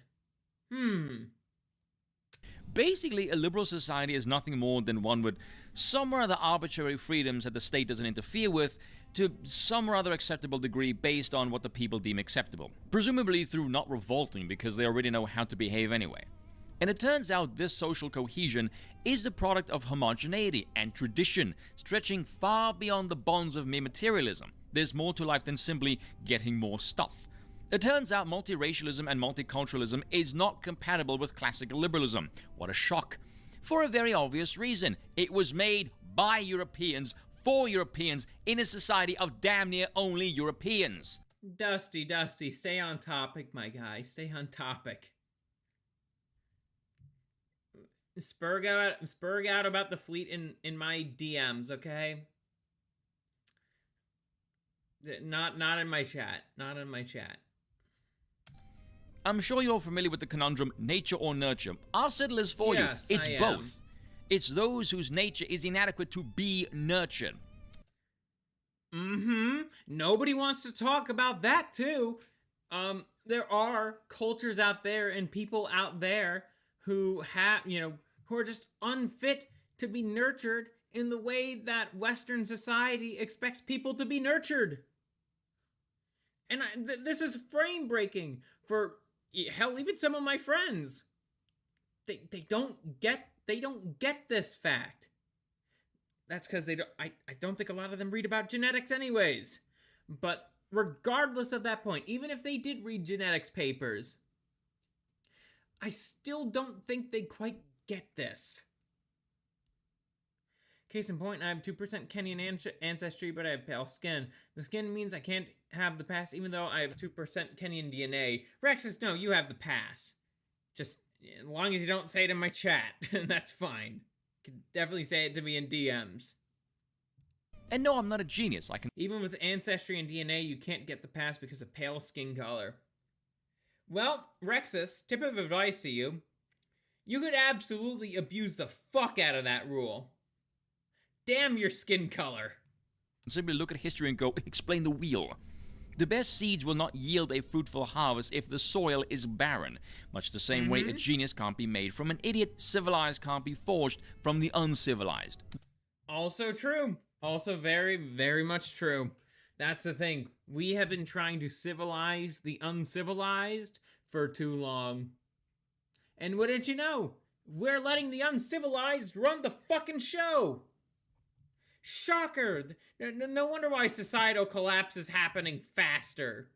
The soil is permanently barren.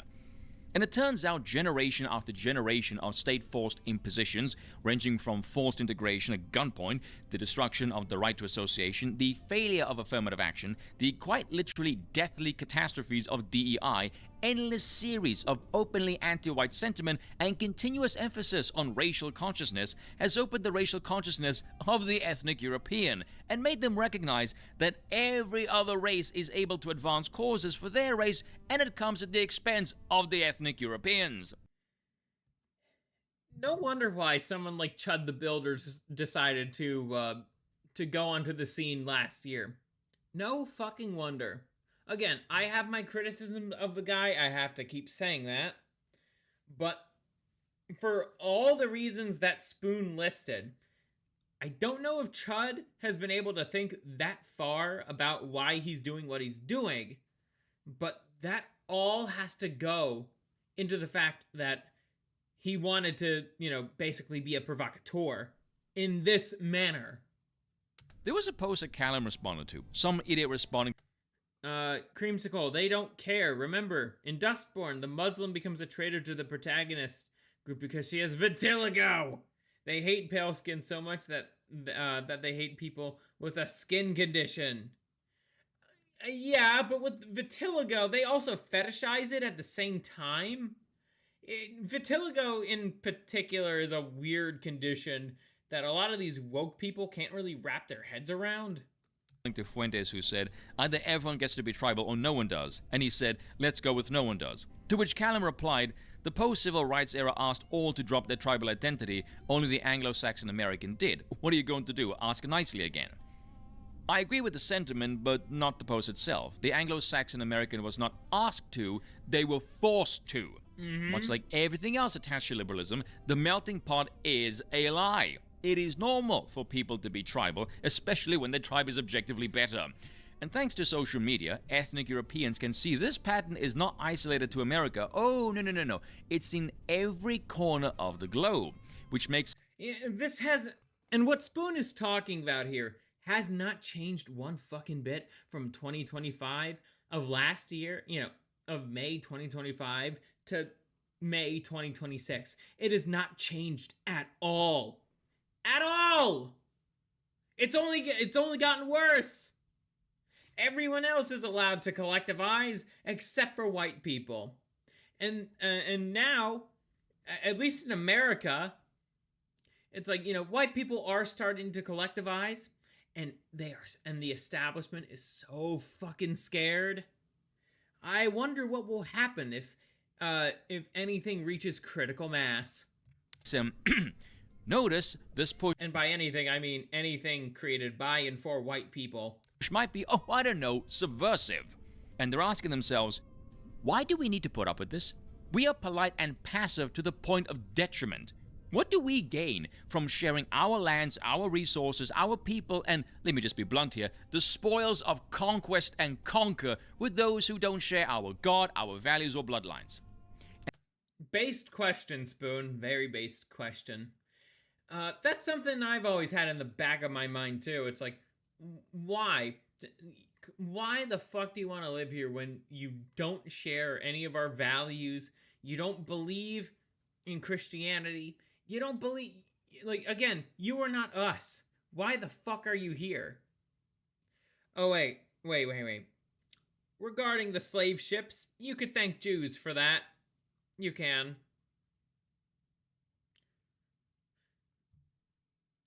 I'm surprised they don't fetishize melasma, skin condition where pale skin has too much melanin, the skin color gets darker. Yes, it's a real world to that revitiligo choke in the boondocks. We are polite and passive to the point of detriment. That also goes to tolerating bad behavior. Dude, Dusty, especially when it comes to tolerating bad behavior of non-whites. I'm just gonna be blunt here. We tolerate the bad behaviors of non-whites. And it's like, oh, we gotta give him a chance, but it's just like, seriously, you gotta be fucking kidding me. You have to be fucking kidding me.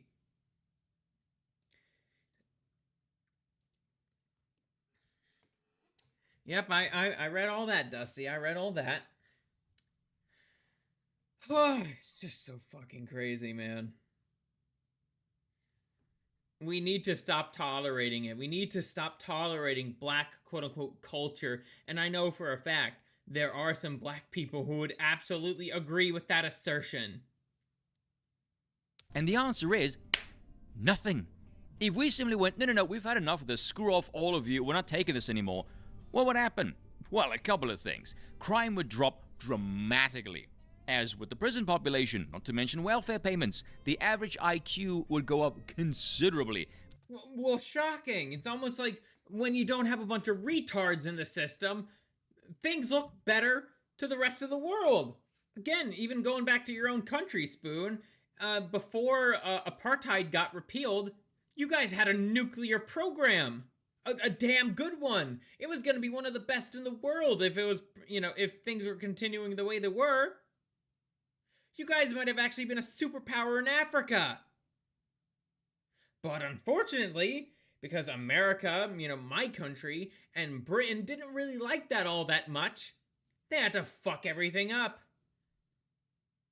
They had an inventive weapons program. Yes, they did, Dusty. Yes, they did. Business investments would be on the rise, property value would shoot up, social cohesion would be at levels not seen in a century, and most importantly, we would be free of all of this race-baiting bullshit. And so my question is, what exactly do you... Even for somebody who's mixed race like myself, I'd be living a much better life. I'd be living a much better life if the country wasn't a multicultural shithole. And Black Americans, considering they're relevant in this whole Chud the Builder case, it's like if they'd also live a better life if they were also, if they weren't forced to mix with everyone else.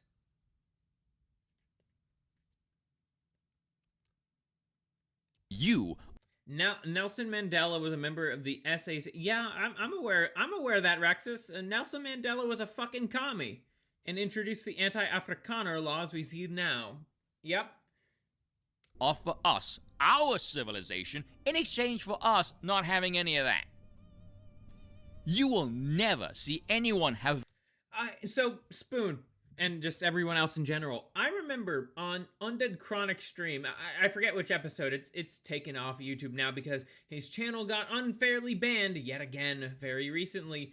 He proposed something. So, if we were to swap the entire population of Haiti with the equivalent amount of white Americans, guess what would become, what would start to become a global superpower in a decade? Guess what would happen?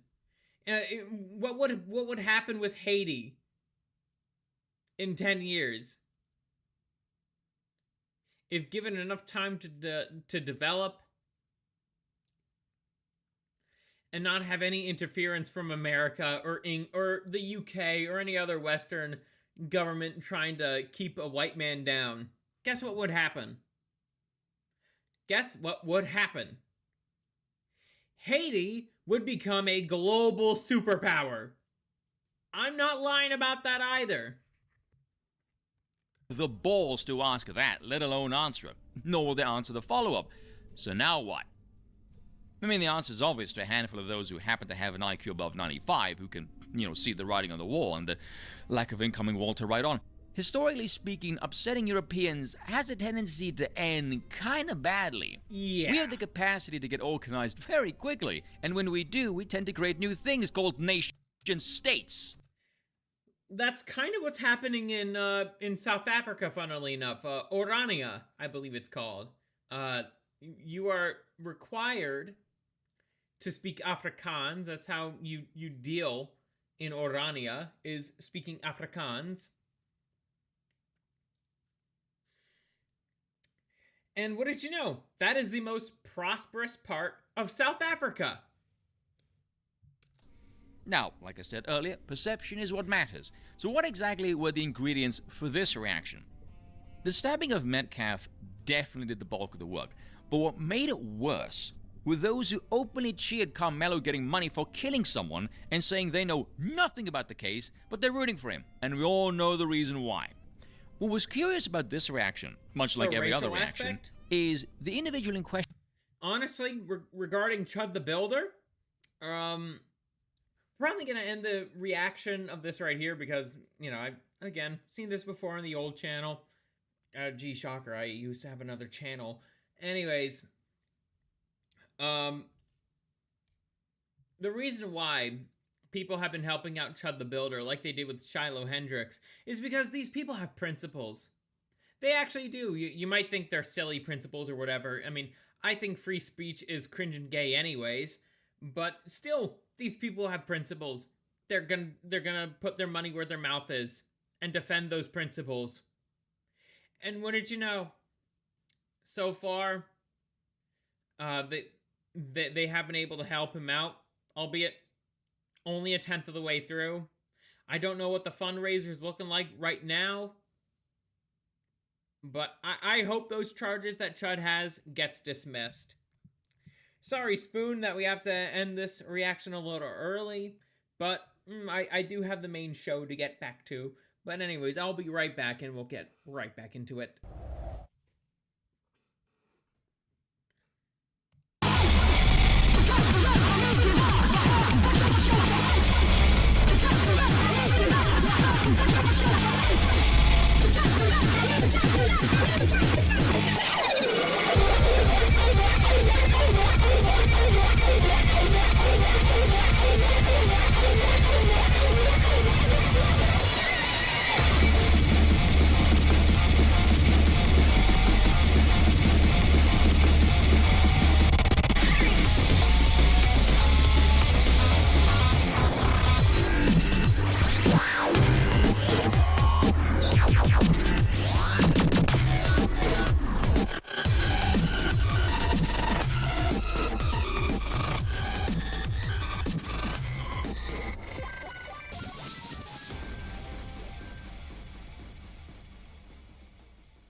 Alrighty, enough of me jamming out to Dodonpachi music. We have a take to get back to. Let's see. There we go.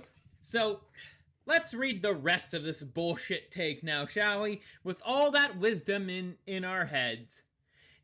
Chip Chud is facing 20 in prison because he fucked around and found out for calling a black man a slur and thought free speech would save him. And that black man rocked him in his shit despite getting shot, and this dude had a caucasity?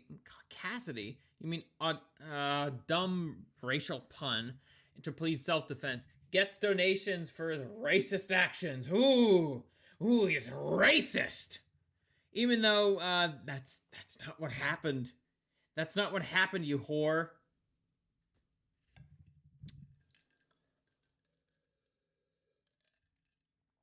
And ultimately, people are tired of the stupid fucking rules that are cringe and gay. That's ultimately what's happening here. We're all fucking tired of the stupid rules that are cringe and gay. I know I am. Let's see. We have, a post here from Kangmin Lee. Chud's bail is $1,250,000 bond for defending himself against a black man who attacked him. He's still alive. Carmelo Anthony's bail was $250,000 after stabbing and murdering Austin Metcalf unprovoked. America has a two-tiered justice system. And again, I agree with Kangman's post here. This is very much evidence that we live in a two-tiered society. Even somewhere like Tennessee, which is supposed to be a red state that loves free speech, it still falls for this shit. Let's see.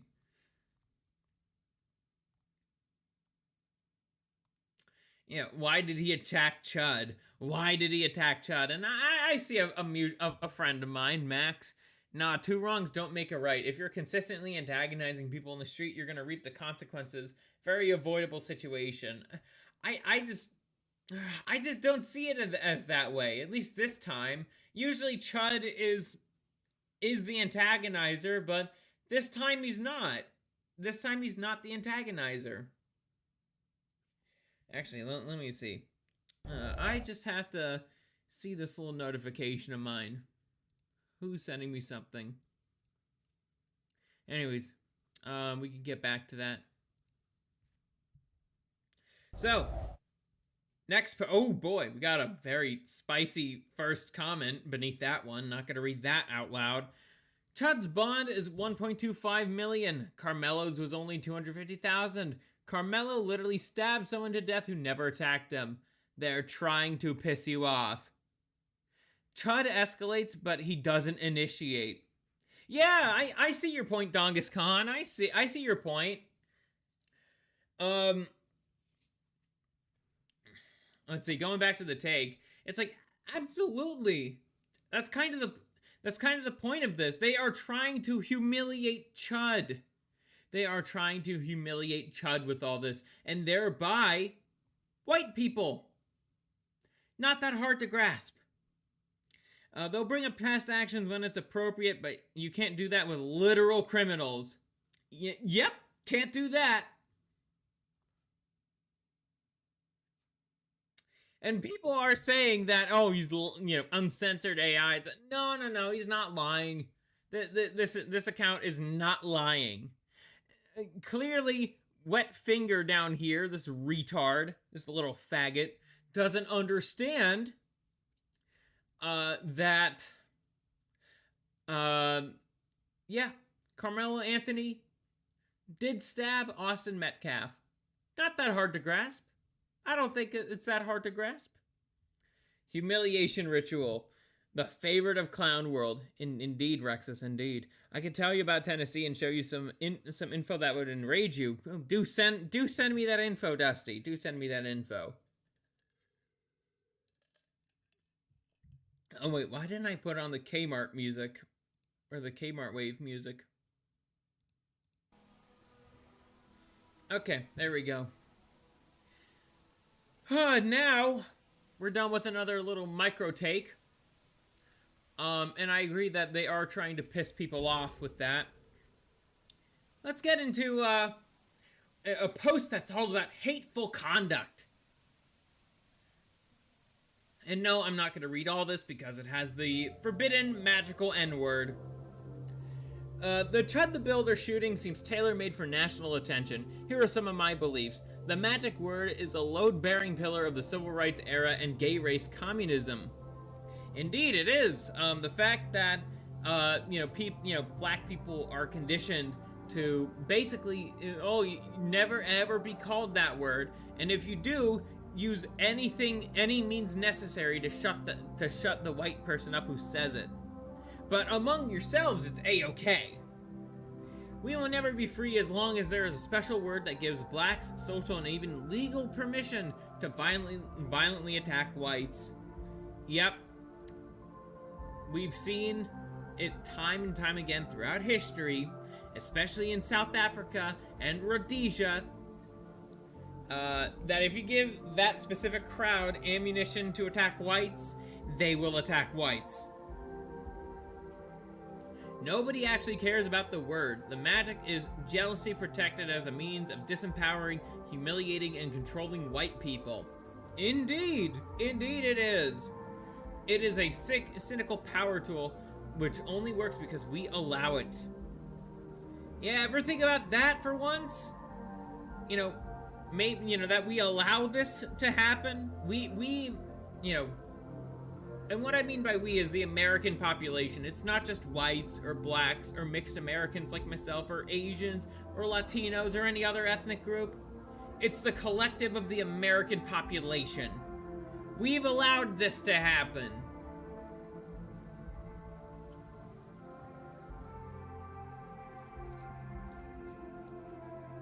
Gay race communism has to be fought on every front.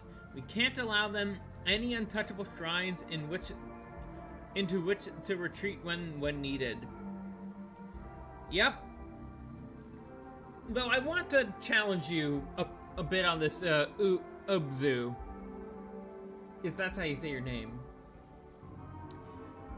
So, how many shrines of this civil rights bullshit exist?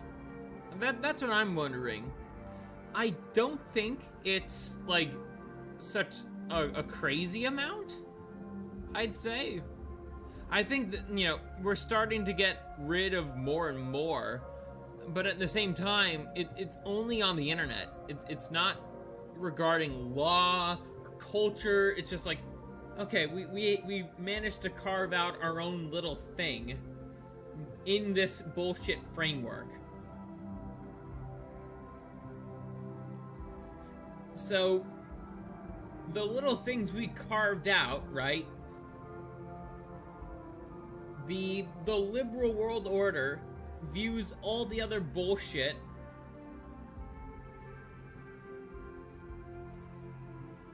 as sacred shrines. Untouchable shrines, as you put it.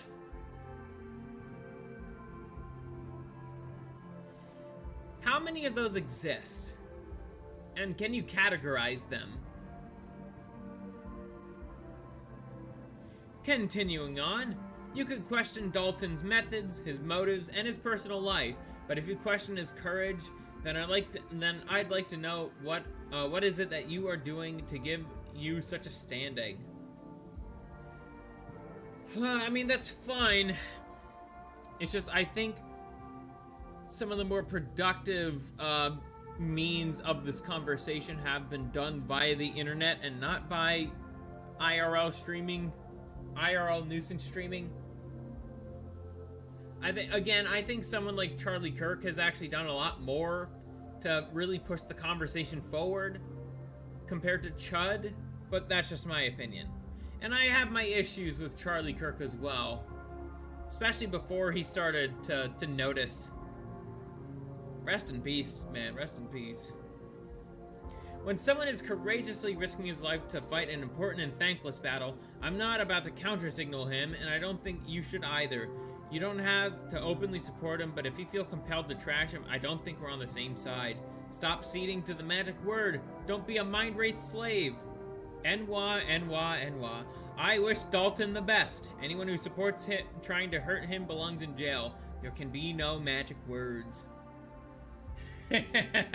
You might not like this, Ubzu, but again, there's a reason why there's a reason why I think free speech is cringe and gay.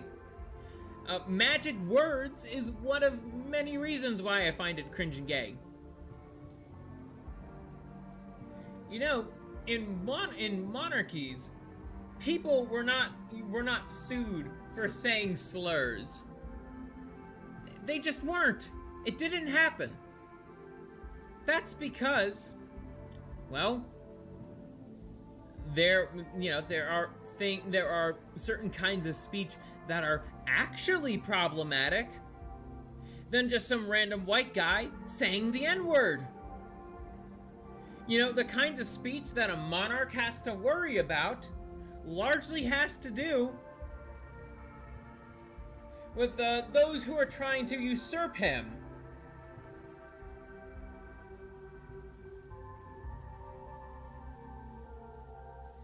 And other people who might be conspiring against him, like other civilians or whatnot. That's the kind of speech he should be worrying about, not if some random white guy calls a black person the N-word. Like, it would not even be a case. What would be a case regarding Chud is self-defense. if there's anything from our Constitution that I would keep in this monarchy that I envision, it would be the Second Amendment. Absolutely. It would be the Second Amendment. The right to bear arms, to defend yourself, that would stay.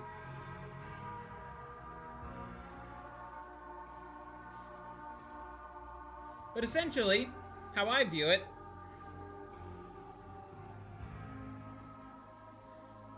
I do think when you add free speech to a country, like, it doesn't matter if it's positive or negative. You're gonna get this shit regardless. So why fucking bother with it? Why fucking bother with free speech? Why bother with it? When really the only words that could really be problematic is if somebody is trying to undermine the monarchy. The N-word, the notion of hate speech, and the censorship of novels that question the status quo prove that freedom of speech is a lie. A dirty lie that has tainted our souls. Indeed, Rexus. You know, for all this stuff about banned books, it's like, you know, you're never gonna see Camp of the Saints in a library. Granted, if I was running a library, I would have some copies of that book in there. And some other banned books, too. Actual banned books. Not any of the faggot shit. Not any of the gay race communist shit. You know what I would do with that? Because of just how poisoning it would be to the people? I'd burn it. I'd burn it. And unlike what the Nazis did, I'd have the ashes sanctified. That's what I would do. I'd have the ashes sanctified. That way, gay race communism could never have a foothold in this nation that I would be ruling.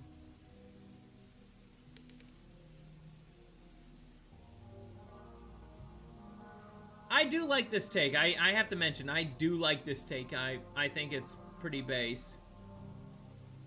But, again, only way we could really get things actually functional again regarding being able to say slurs is bye-bye liberal democracy. Fuck all of it. Now we're gonna get into a more simple take. It's one that I like. Getting called, and Takasira, he's black. I should let you know, he's black. Takasira says, getting called a slur doesn't allow you to assault people. Indeed. Indeed. That is a very based position to take. Imagine these people are so frail to the point that they would even angry, okay, ESL right there, when others saying their name in their native language. Amiga, aka friend. Remind you that blacks will cause problems even if you didn't actually say NWA, even if they were merely imagined by it. Italian guy says amiga, and a black automatically chimps out and demands an apology. Amiga! Abbiamo preso il fallo, sia io che l'americano, regolare. Palo. Questa era la 7, sì, era la 7.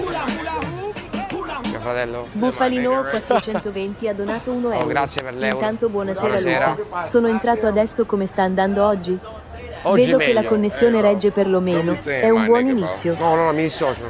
No, bro. You my friend, you. No, you my friend. No.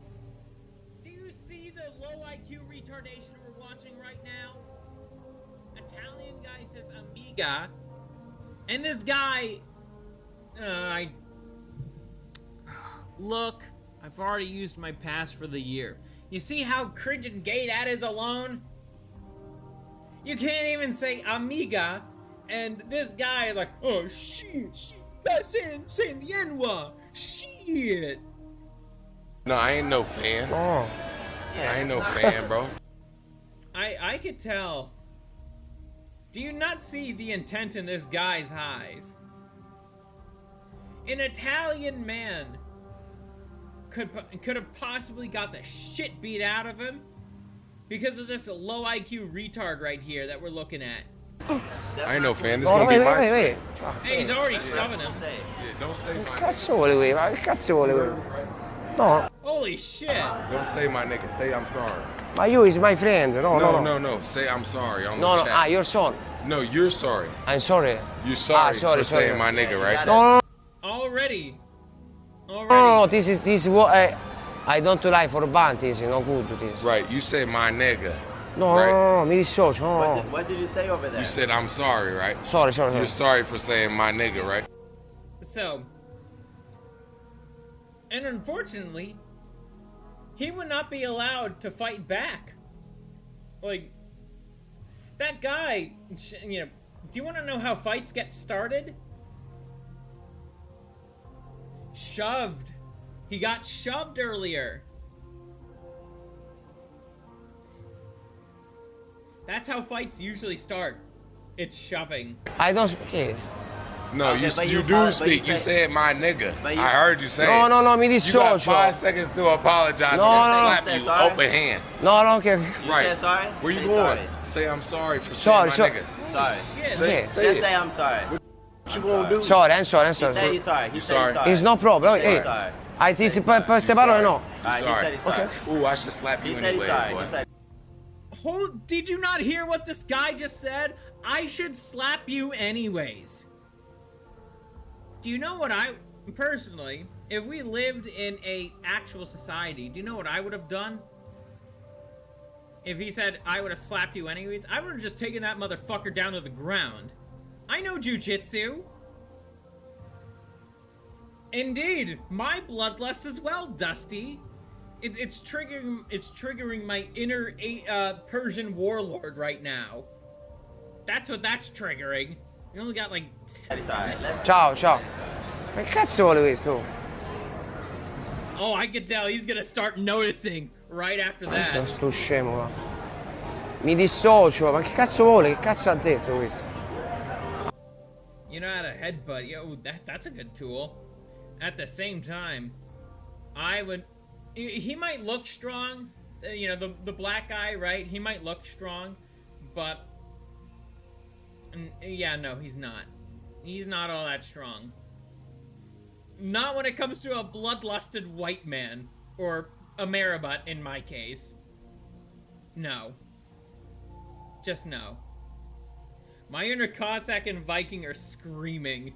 Yeah, dude, my inner Persian warlord is screaming. I think that's a louder scream than the average Cossack or Viking. I don't think people understand how brutal the Persians were. Anyways, next take. It's from Vox X Veritas. It doesn't matter if Chud was right or wrong. It doesn't matter if Chud was a piece of shit. It doesn't matter if it was a psyop. We're losing the right to defend ourselves because we're offensively white. The precedent has already been set. And then we can take some comparisons here. If we just scroll down. Literally just defends himself from assault. Faces 15 years in jail. Stabs 6-year-old boy in his home. Serves only 10 years. Huh? Well, talk about two-tiered policing. So we can take a look at this actually. South Carolina jury finds black man who confessed to killing white man not guilty of murder. Huh? What the hell is this? Huh? And that's just the headline. This is back in 2021. What the? And this guy was like let off the leash. I'll never be able to cash in the white card Chronic gave me because I'll never be able to resist the urge to chimp if that shit happens around me, especially if it was family they threatened over shit. I see, Dongus. I see. I mean, aren't you Latino or something? So you got some white in ya. Seattle man. What kind of man are we talking about? It's a black man, of course. Who shot, killed pregnant stranger found not guilty by reason of insanity, and this was from almost 2 months ago? Who was the judge in that case? Who was the fucking judge in that case? I see, Dongas, I see. You're like me in that regard. Anyways, who was the fucking judge behind this? Behind this verdict? Man accused of abducting sleeping Dallas boy from his bed, killing him found incompetent for trial. What the hell is this? Oh, that is such bullshit. And don't worry, we're gonna get to this headline soon. Brothers who killed Ethan Liming stomped on his chest, broke his neck, and took his car at LeBron James school, sentenced only 6 months and 18 months each. Are you fucking kidding me?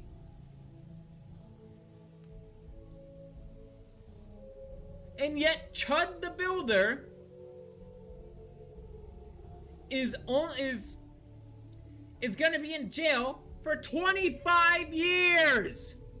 Yes, Ethan Liming is the white guy in the middle, correct. Chud the Builder, for defending himself, is going to be possibly in prison for 25 years. This is not what my Polish Catholic grandpa fought for in World War II. Even though he was half shrewish, he was a devout Polish Catholic in the U.S. Yeah, I think all three of us have Ashkenazi ancestry. Like literally all three of us do. Me, the mods. Except, you know, T-Man isn't Jewish, Softanar isn't Jewish.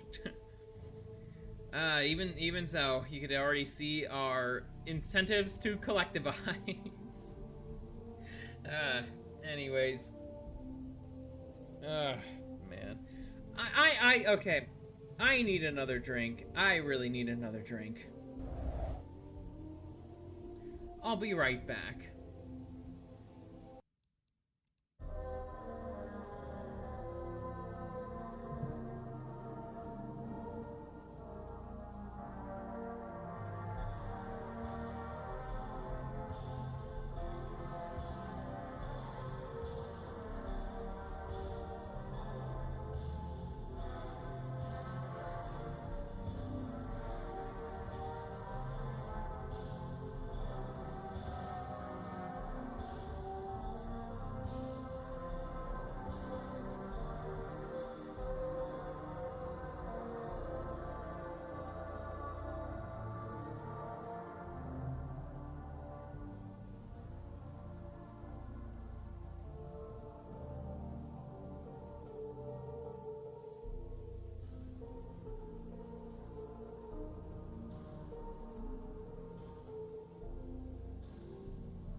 It is like that, JD. Anyways, let's see. Just gotta check my my stream and my Discord notifications. Okay, I'll check my Twitter ones too.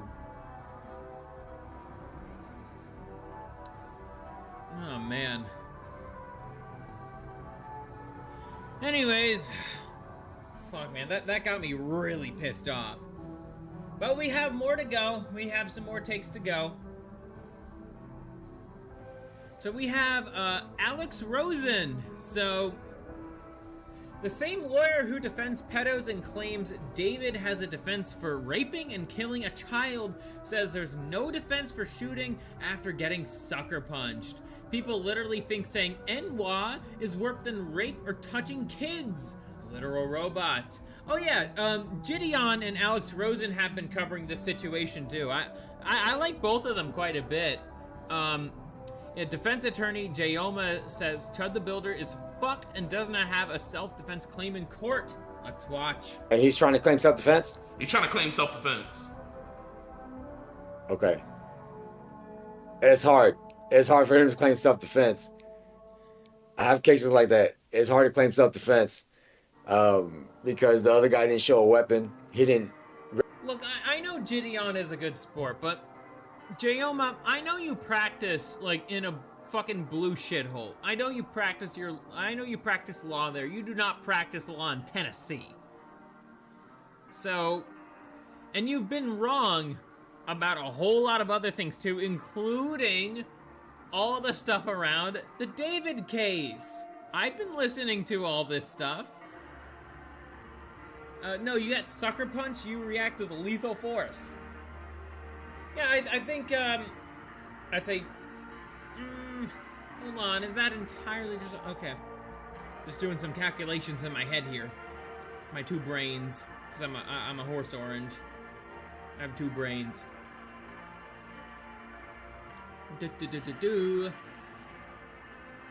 Yeah. Especially since this guy had the intent to kill Chud, that's justifiable. Maybe Chud even knew about all this shit, which is why he came prepared with the gun. Recognize a weapon, and it's gonna be hard to try to prove it to a jury that, you know, I felt like my life was in danger. Alright, wait. And Gideon doesn't have a problem with Alex Rosen saying the N-word. You know, Alex Rosen is Jewish, in case you didn't know. But he's like one of the very, very few good ones. Like, Gideon doesn't really care. You know what I mean? So, if, you know, somebody says the N-word. The only way I can think that he can get out of that is if he can show the jury that at that specific time, at that specific point, he felt that his life was in danger from a deadly weapon from the other guy. And if he felt that, then he can try to tell the jury that I, Chud the Builder, felt like my life was in danger, and because so I had to pull my gun out and defend myself. But it's gonna be a hard battle to win it. And it's being reported, I don't know, for like he's leaving. Okay, I put a lot of rum in this glacier of lemonade of mine. Oh my goodness. No. Yeah, Jayoma, I don't trust you for shit when it comes to law. Nobody should trust Jayoma when it comes to law, especially since he's pretty, defending someone like David. I wouldn't be surprised if he would be defending someone like Cheaper Reviews in the future. Hey now. I get one jab at Chibi reviews per stream. It's a personal lolcow of mine. I get to have that. Anyways. But yeah, Alex's take is 100% correct. People literally believe that saying a word is worse than raping or touching kids. People legitimately believe that. They might not say it outright, but deep down inside, they do believe that. How, like, seriously, that is fucking sick. That is sick in the head. Like, obvious, again, I've been saying for a while now that the moral compass of this country and the West as a whole has been going on the downside for ages now. You know, whether it's on, you know, in my past life, or as I am now, or my not so secret past life, I should say. Or as I am now. It's an I keep on documenting all the shit that's been going on. It's not good. This is one of those examples. But let's move on to our next take here. Let's see. We have reached peak levels of black fatigue, thanks to all the NWAs in America crying over a word. Let's watch. Chud the Builder had to shoot a man in self-defense after he was slammed to the ground and this man tried to take his gun. His name is Joshua Fox. He's a 33-year-old black man. Ooh, we have the footage! He'd previously been arrested for trying to kill his wife with a screwdriver. He was beating his wife. Ooh. He called up random people with multiple different phone numbers and threatened them, and he tried to burn down a building full of people. Joshua Fox started this confrontation, calling Chud the Builder over, insulting him, aggravating a situation. Chud the Builder de-escalates and actually walks away. This man follows him, then assaults him, slamming him to the ground, which is seen on video. Joshua Fox lived. He is fine. American blacks believe that if someone says a mean word, then they can do whatever they want. They can even murder them. I'm gonna kill this little nigga. Him and his girl. In 2021,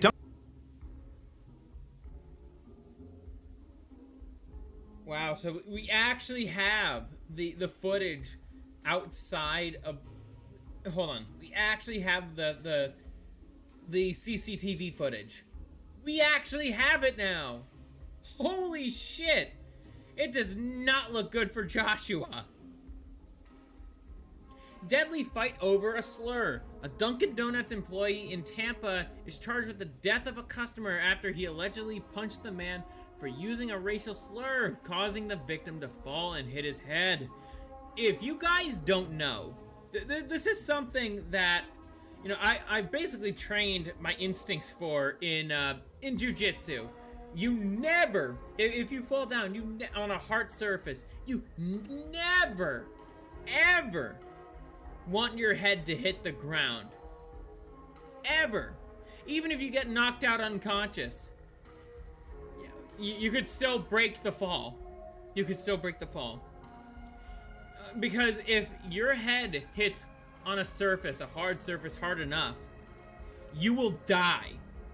It is possible to kill somebody via double leg takedown. It is absolutely possible. If they don't know how to take a fall, there's a percentage chance. It can be considered lethal.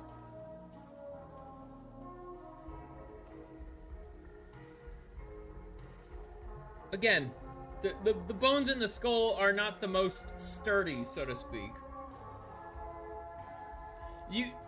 Though you can survive, right? You're basically taking a chance. That's why in martial arts, people always fight on mats.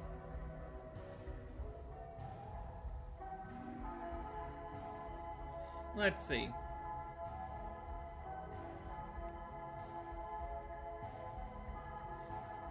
Why does it say Chud the Builder? Oh wait, we still have the video to watch. Dunkin' Donuts employee Corey Pujols murdered an elderly man for saying a racial slur, and many people argued that it was justified. Hold on, what was that? In 2021, a Dunkin' Donuts employee, Corey Pujols, murdered an elderly man for saying a racial slur and dream out here being trained in what I done new seeing street fights in Chicago. Well, yeah. Dusty, do you know how to break a fall?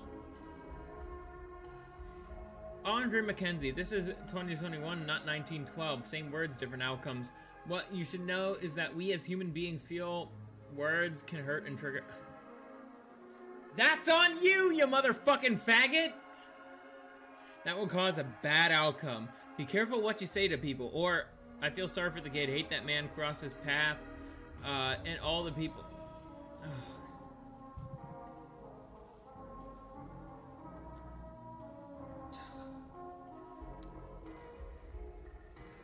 I really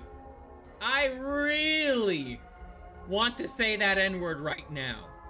Right fucking now. I really do. But we are not in a deadlock match, and I'm still streaming, so I can't. I have to restrain myself, everyone. I have to restrain myself.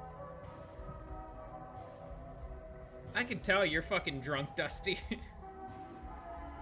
Yeah, you and I think we both know how to break a fall, even when we're shit-faced. And many people argue that it was justified. You don't even have to say the N-word. You could say something that almost sounds like the N-word, and they'll try to assault you. I don't speak. No, you do speak. You said my nigga. Bro, we just went over this too. Like, quite literally, this is what happens. This is quite literally what happens. Even if you say something like, mi amiga, some retarded black will just be over here like, you said my enwa. You said my enwa. Only I could say enwa. Nigga, I heard you say No, mi you got dissocio. 5 seconds to apologize. Slap you open hand. In fact, there are many black people who commit murder and get off on a technicality because their IQ is too low, or they actually murder this person. They're convicted for it, like the 2 murderers of Ethan Liming, who got sentenced to 6 months, and the murderers of Valerie Schwab, who got 5 years probation. Annalie Chapa, academics, Stack Swopo, and others basically called for him to be murdered. I want him to continue. You want something violent to happen. Somebody don't knock his fucking head off. Bro, how the fuck he's still alive? Just so we're clear, people posted this man's address every single day. They stalked him. They were planning on murdering him. People were posting about how he should. Look, I understand the point of like, maybe he should have just been more of a documentarian. And not, and I believe in that case too. It's like, it might be better that he should have just been a documentarian of this bullshit that's happening in Tennessee rather than, I don't know, partaking in it. But still, that doesn't reduce anything from the fact that this guy was basically ready to kill him and his family. Be murdered to a large audience. People murdered his dog. Someone killed my dog, guys. They were threatening his entire. Yep, I'm sorry I forgot to mention that till now. You know, his detractors killed his dog. That was basically a threat in and of itself. Entire family, and then he got arrested because somebody kicked him out of a restaurant, and then he was interrogated until 3 a.m. by federal agents. People took all my phones. Oh, you know, the FBI is interested in talking to you. We're waiting on him. I said, listen, I don't give a fuck. I have nothing to hide. It's 2 a.m. in the fucking morning. I'm just tired of shit.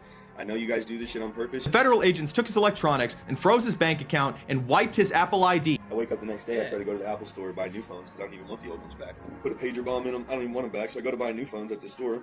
Bank card won't work. Go to the ATM, won't work. I'm calling the bank, customer service on the phone with them. Hey, can you unlock our card? Doesn't work. The Montgomery County Sheriff that charged him and condemned him so harshly stopped posting inmate mugshots because his fat daughter was found guilty of aggravated abuse, abusing multiple.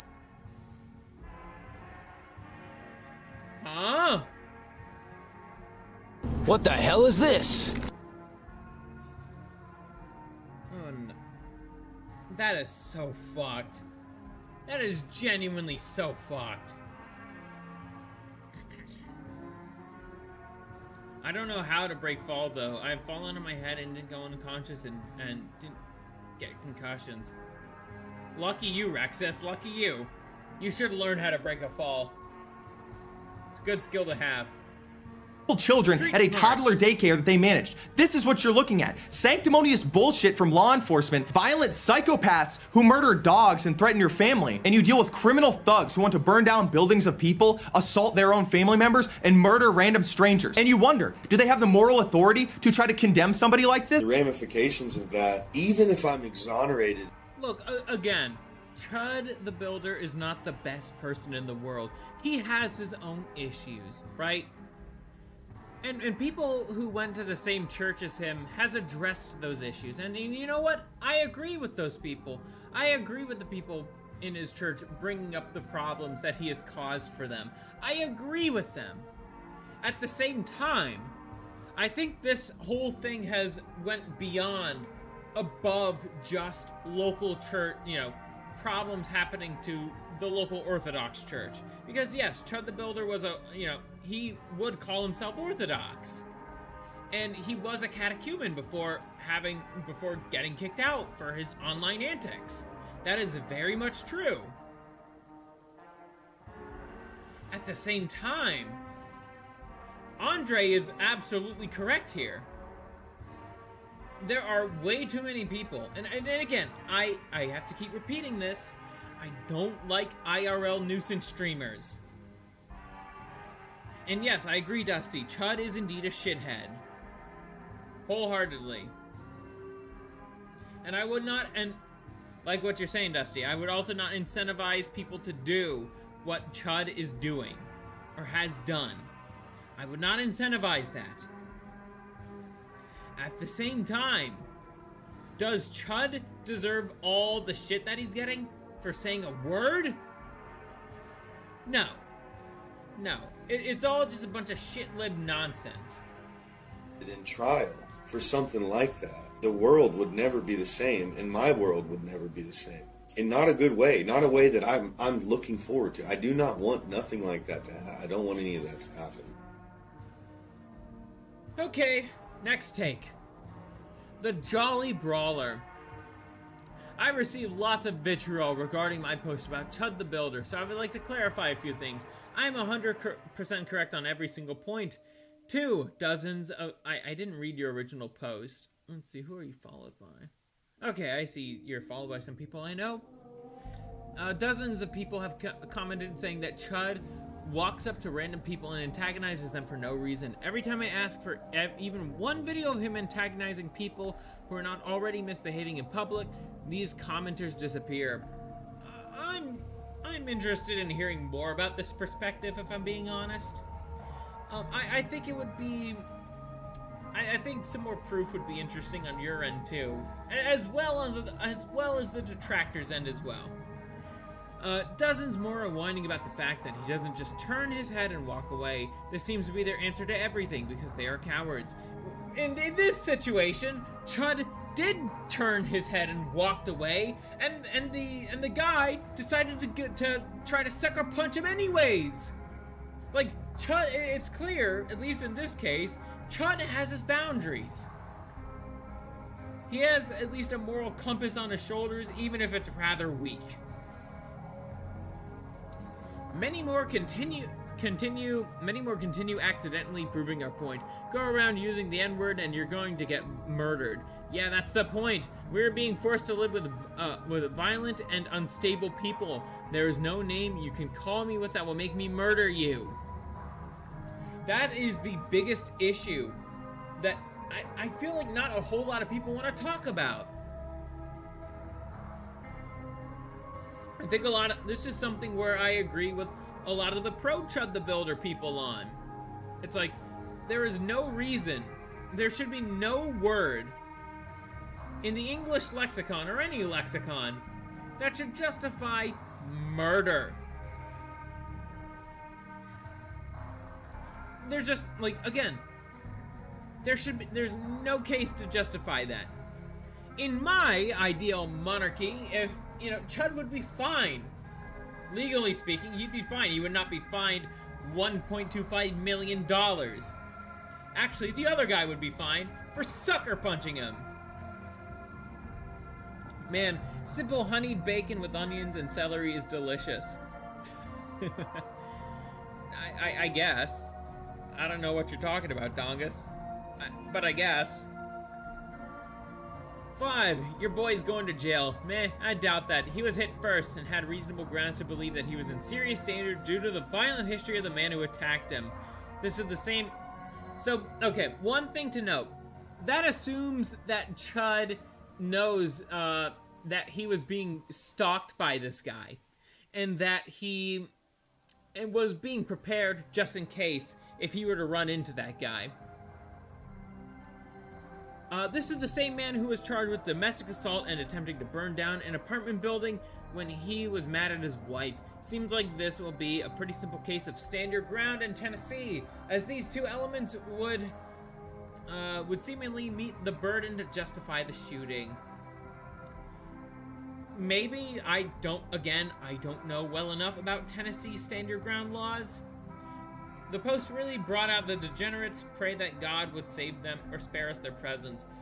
But I also think there are some people out there, like, again, that guy who has actually met Chud the Builder in person and has talked with him several times, went to the same church as he does. He does have some credence. I know Chronic made fun of him, but I can't see myself, like, getting behind the War Master with that. It's like, I think he raises some legitimate points. You know, orthodoxy as it is in America, we are a minority in this country, and we really don't want to be losing people. Okay, like, we don't want people to die because of the recklessness of a catechumen. Out of all people, like, there's a reason why I don't show my face, and I will never show my face.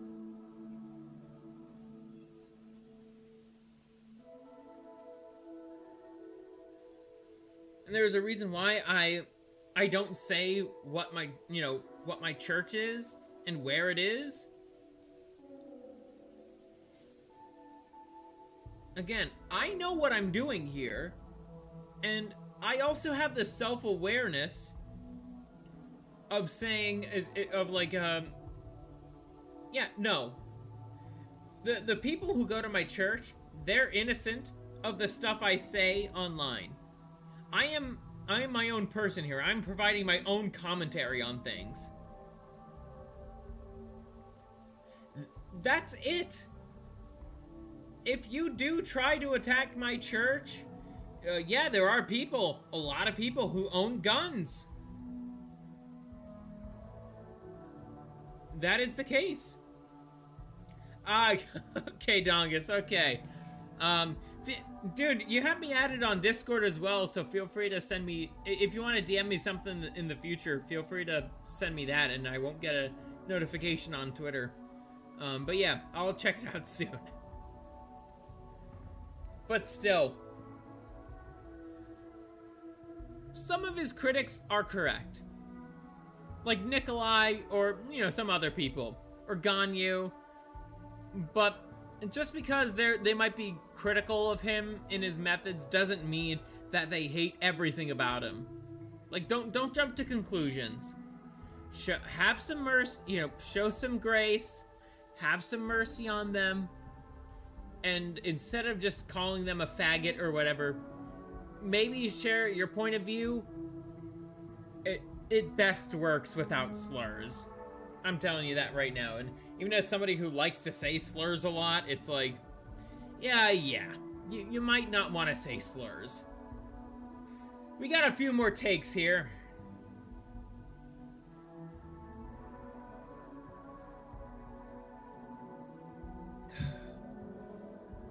So, Joel Wieben, you know, husband, father, pastor, I think he's alright. Obviously, he's not Orthodox, and there are some issues I have with him, but let's read what he has to say. Chud's bail is $1,250,000 for shooting a black man who attacked him. The black man is still alive. Carmelo Anthony's bail was $250,000 for stabbing Austin Metcalf unprovoked. Austin is dead and buried. Black privilege is one of the biggest problems in America. Base, I agree. I don't think there, again, like I keep on saying, I don't think there should be any magic words. that should justify by the law to allow murder and all sorts of other horrific crimes. And wouldn't you know, in our attempt to, justify systemic racism, whatever the fuck that means, back in 2020 and to this day, we just let, black people get away with whatever the fuck they want to. And again, other black people have called this shit out. They are actually, the black people who call this shit out, they are actually trying to, get outside of this fucking crabs in a bucket bullshit. So there's that. And let's scroll down. White genocide, the criminal conspiracy of immigration, demographic replacement, and anti-white racism by Jordan Hall and Joel Webben. Okay, I see you're kind of promoting your book there. Might read that in the future. I don't fucking know. I really don't know. But still, your take is correct, man. Your take is correct. Here's the thing.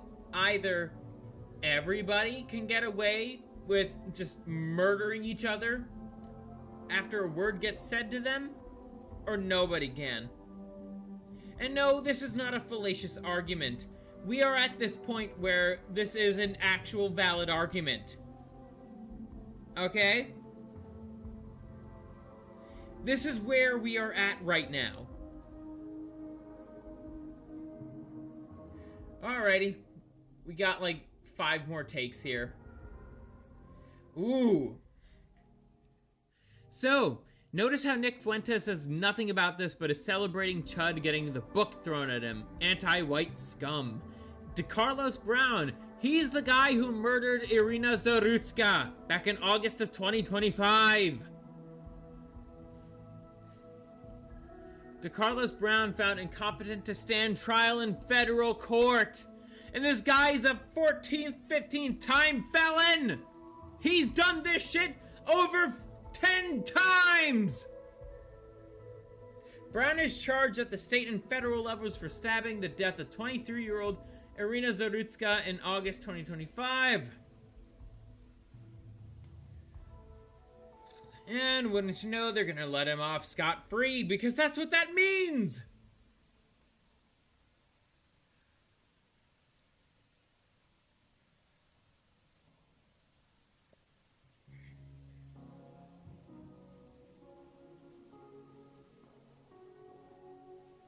Oh, man. Man, oh, man.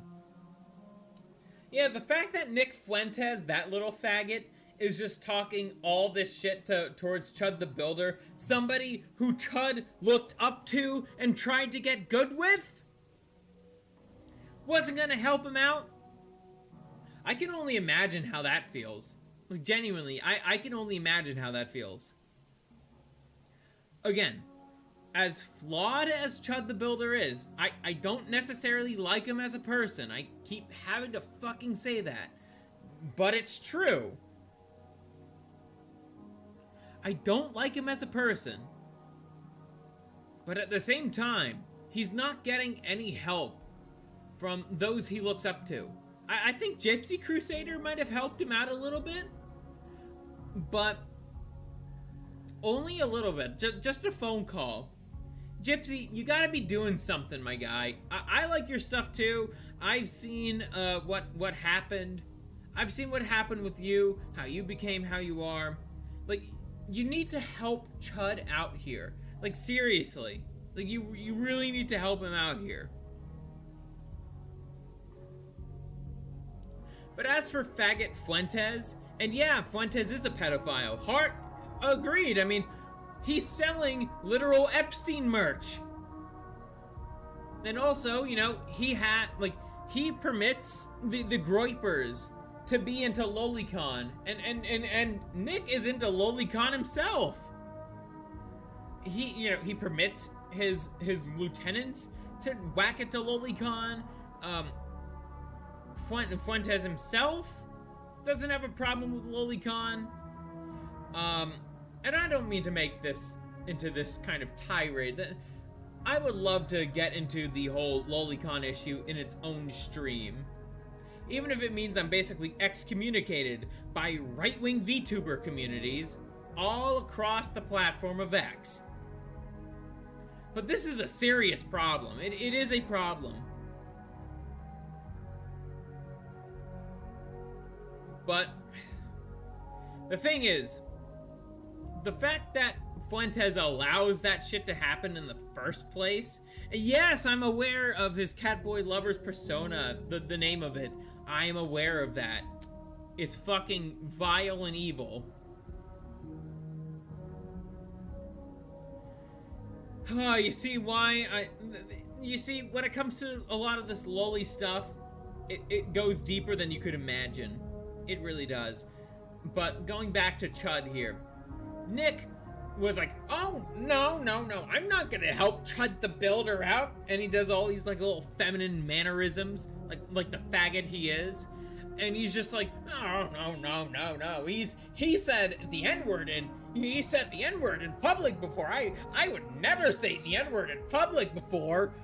Whoa, what am I? What am I, a Nazi? I'm not a Nazi. Well, okay, I'm exaggerating a little bit, but you get my point. You really get my fucking point. Well, I wouldn't do that, but I let my lieutenants whack it to lolicon, and, you know, they're actual pedophiles. Yeah, that's my Nick Fuentes impression.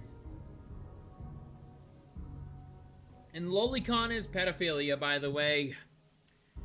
Hate to break it to ya, but that is the case. And if you're Orthodox and you're a lolicon, reevaluate your fucking priorities. Anyways, next take from Kangmin Lee. They only got 6 months for actual murder. Yeah, that was shown off in another video that we watched earlier. Yeah. Oh no, they're just mentally retarded. They couldn't have possibly known what they have done. Oh wow. These two guys at LeBron James School. Wow, they couldn't have murdered somebody. No. Yeah, Ohio is an absolutely cucked state. I should let you know that right now. Chud needs support. Despite his issues, he is a fellow man, like you and me, yet they view him as a subhuman over a word. Yeah, he's not perfect. And I knew this was going to happen eventually. But at the same time, right? I do feel bad for him. He does not need any of the shit that's happening to him. I believe he did defend himself. From the video to a whole bunch of other things, I think he actually defended himself. Now, I hope and I pray that he also actually gets the help that he needs. I hope the Lord is actually able to provide some healing. He's not the best representative of the Orthodox Church, but I hope that he actually learned something from this. And I hope and I pray that he tries to start getting right with God. This might be the rock bottom he needs. And for his friends, you know, even though they might not like what he's done, I pray that you visit him. If he does get sentenced for prison time, I pray that you visit him in prison. I think it would help him out so much. I believe that firmly. I really do.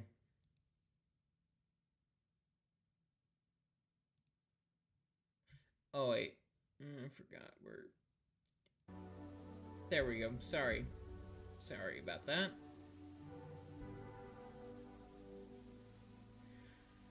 But yeah, we see this already. Let's scroll down a little bit. Brothers who killed Ethan Lemming stomped on his chat. Okay. Oh wait, this is the stuff we've seen already.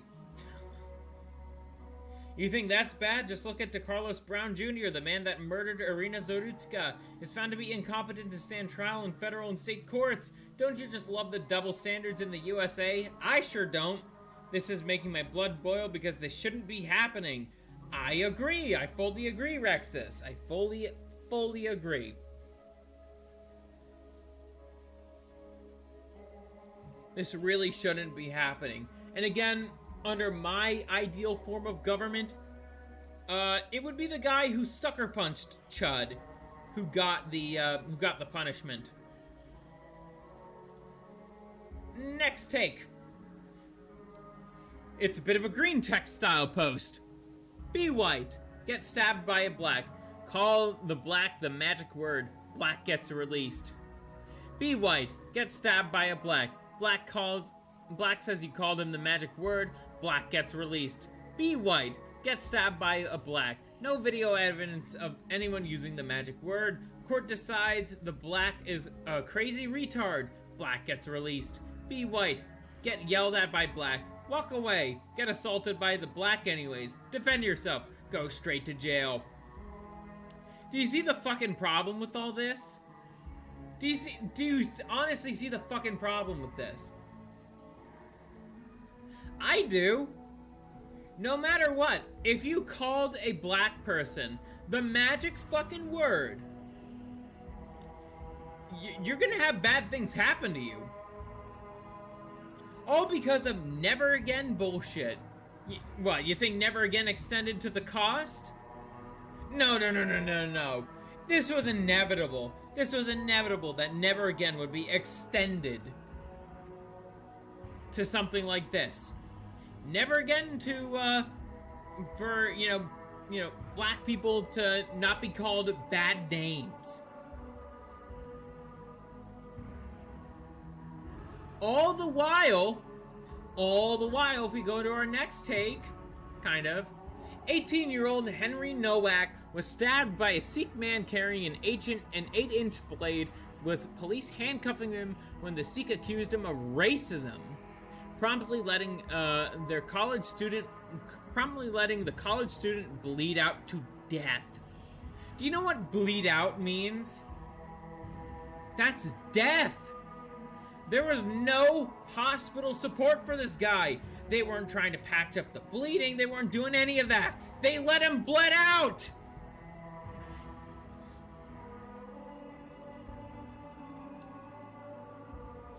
Oh my goodness. You see, minorities are able to murder whites way too easily. That's what this whole thing has also taught me as well. This is, you know, if Chud did not have his gun, what would have happened to him? What would have happened to him? Even if he wasn't even allowed to have possession of the gun. Hell, my opinion on this is being changed in real time. I agree, Rexus. It absolutely is fucking tragic. It really is tragic. Now, the thing is, right? Even though it wasn't a black man who did the murder, right? Or a black woman, whatever. Still, what happened, as from Tommy Robinson. Yeah, I don't trust that guy. I don't trust Tommy Robinson. He's a Zionist, which means he's in favor of whatever the fuck Israel does. And Israel loves to import these kinds of murderous fucking scumfuckers into Western countries. Anyways, getting back to this article here. That is honestly crazy. That is honestly crazy. The Sikh probably has no fucking proof at all that this 18-year-old was racist or whatever. And even if he was, how is that a justification to stab somebody to death? I'm getting fucking exhausted of all this. Last post. Well, honestly, what will happen? What will happen to Chud the Builder? Knowing the way the world is, I think this is what will happen. Chud the Builder will be convicted.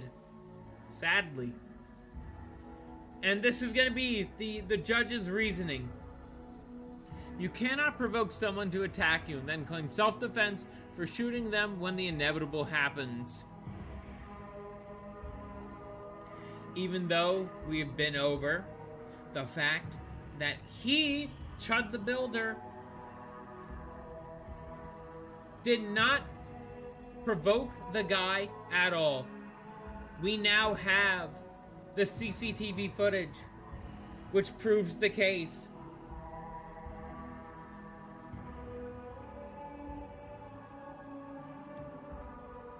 We now have that footage. I pray for Chud the Builder. He needs all the help he needs, even from the thoughts and prayers of a heathen like me. Well, Rexus, it's not too late to, you know, not be a heathen, you know? That's what I'd say. But yeah, of course, pray for Chud the Builder. But we're not done with this little segment here yet.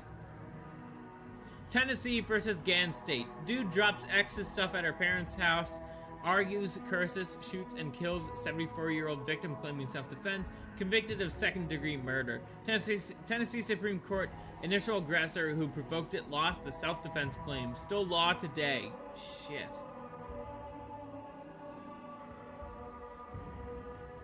This is where I got that speculative claim about the firearm earlier. So LP says, bookmarked it to show on stream tomorrow as an example of a cock take. Even though this isn't necessarily a take. I think he's I don't think he's really providing much of a take.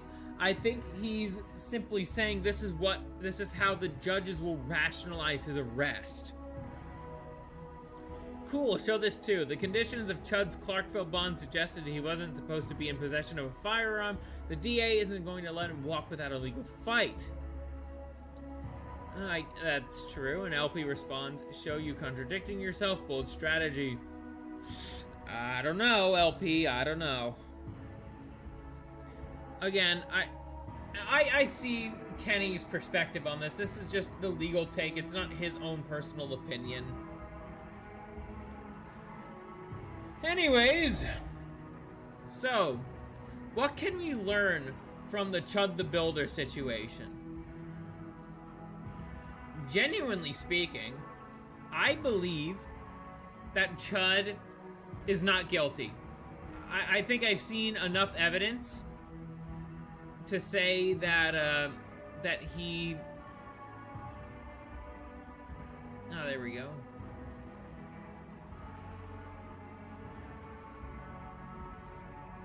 Anyways, just needed to check my Twitter DMs or whatever. Anyways, I think what we could learn from all this is don't be Chud the Builder, but also,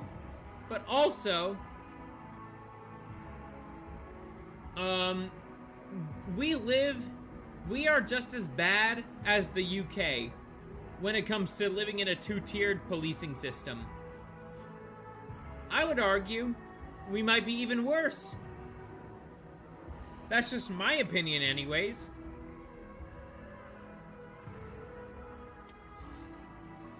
Man, I got pretty fired up, I won't lie. I think it was justified though. I really do believe that.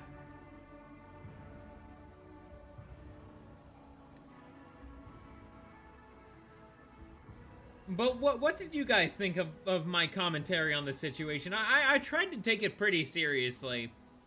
I don't think this is a laughing matter. I think this can seriously decide the future of how our country goes down. But who knows? There might be a silver lining to if Chud does not win the case. That means we could get monarchy in this nation sooner. But again, that's just me.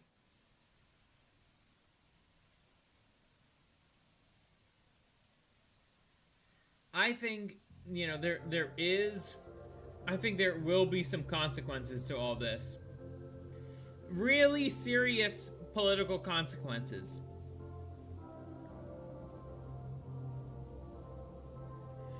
Best bet, Siberia, Slava Rossi, I guess. Who knows? Maybe Siberia might be the best move. I have a feeling I might be accepted. Maybe my parents won't be. You know, my dad's Jewish and my mom's an atheist. Meanwhile, I'm Greek Orthodox. I have a feeling you know, maybe I might be accepted in Siberia. So, not trying to be funny, but yeah. There were some jokes here and there, naturally, to, like, lighten the mood or whatever, but... oh, man, I'm kind of glad I ended the Twitch stream early. I'll say that, too. Twitch would not have liked my commentary about the whole thing, let alone all the F-bombs I dropped.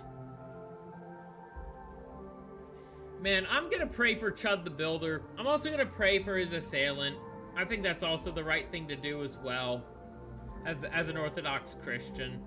I also pray for the people in Chud's church that he was once a part of. And who knows, I might ask some further questions, because I think that might be necessary. Fair enough to pray for everyone. Indeed, Dusty, indeed. But anyways, I will catch you guys next Friday. I'm not going to be doing any Monday or Wednesday streams. I'm going to take that time to do some research for future videos. Anyways, catch you guys later.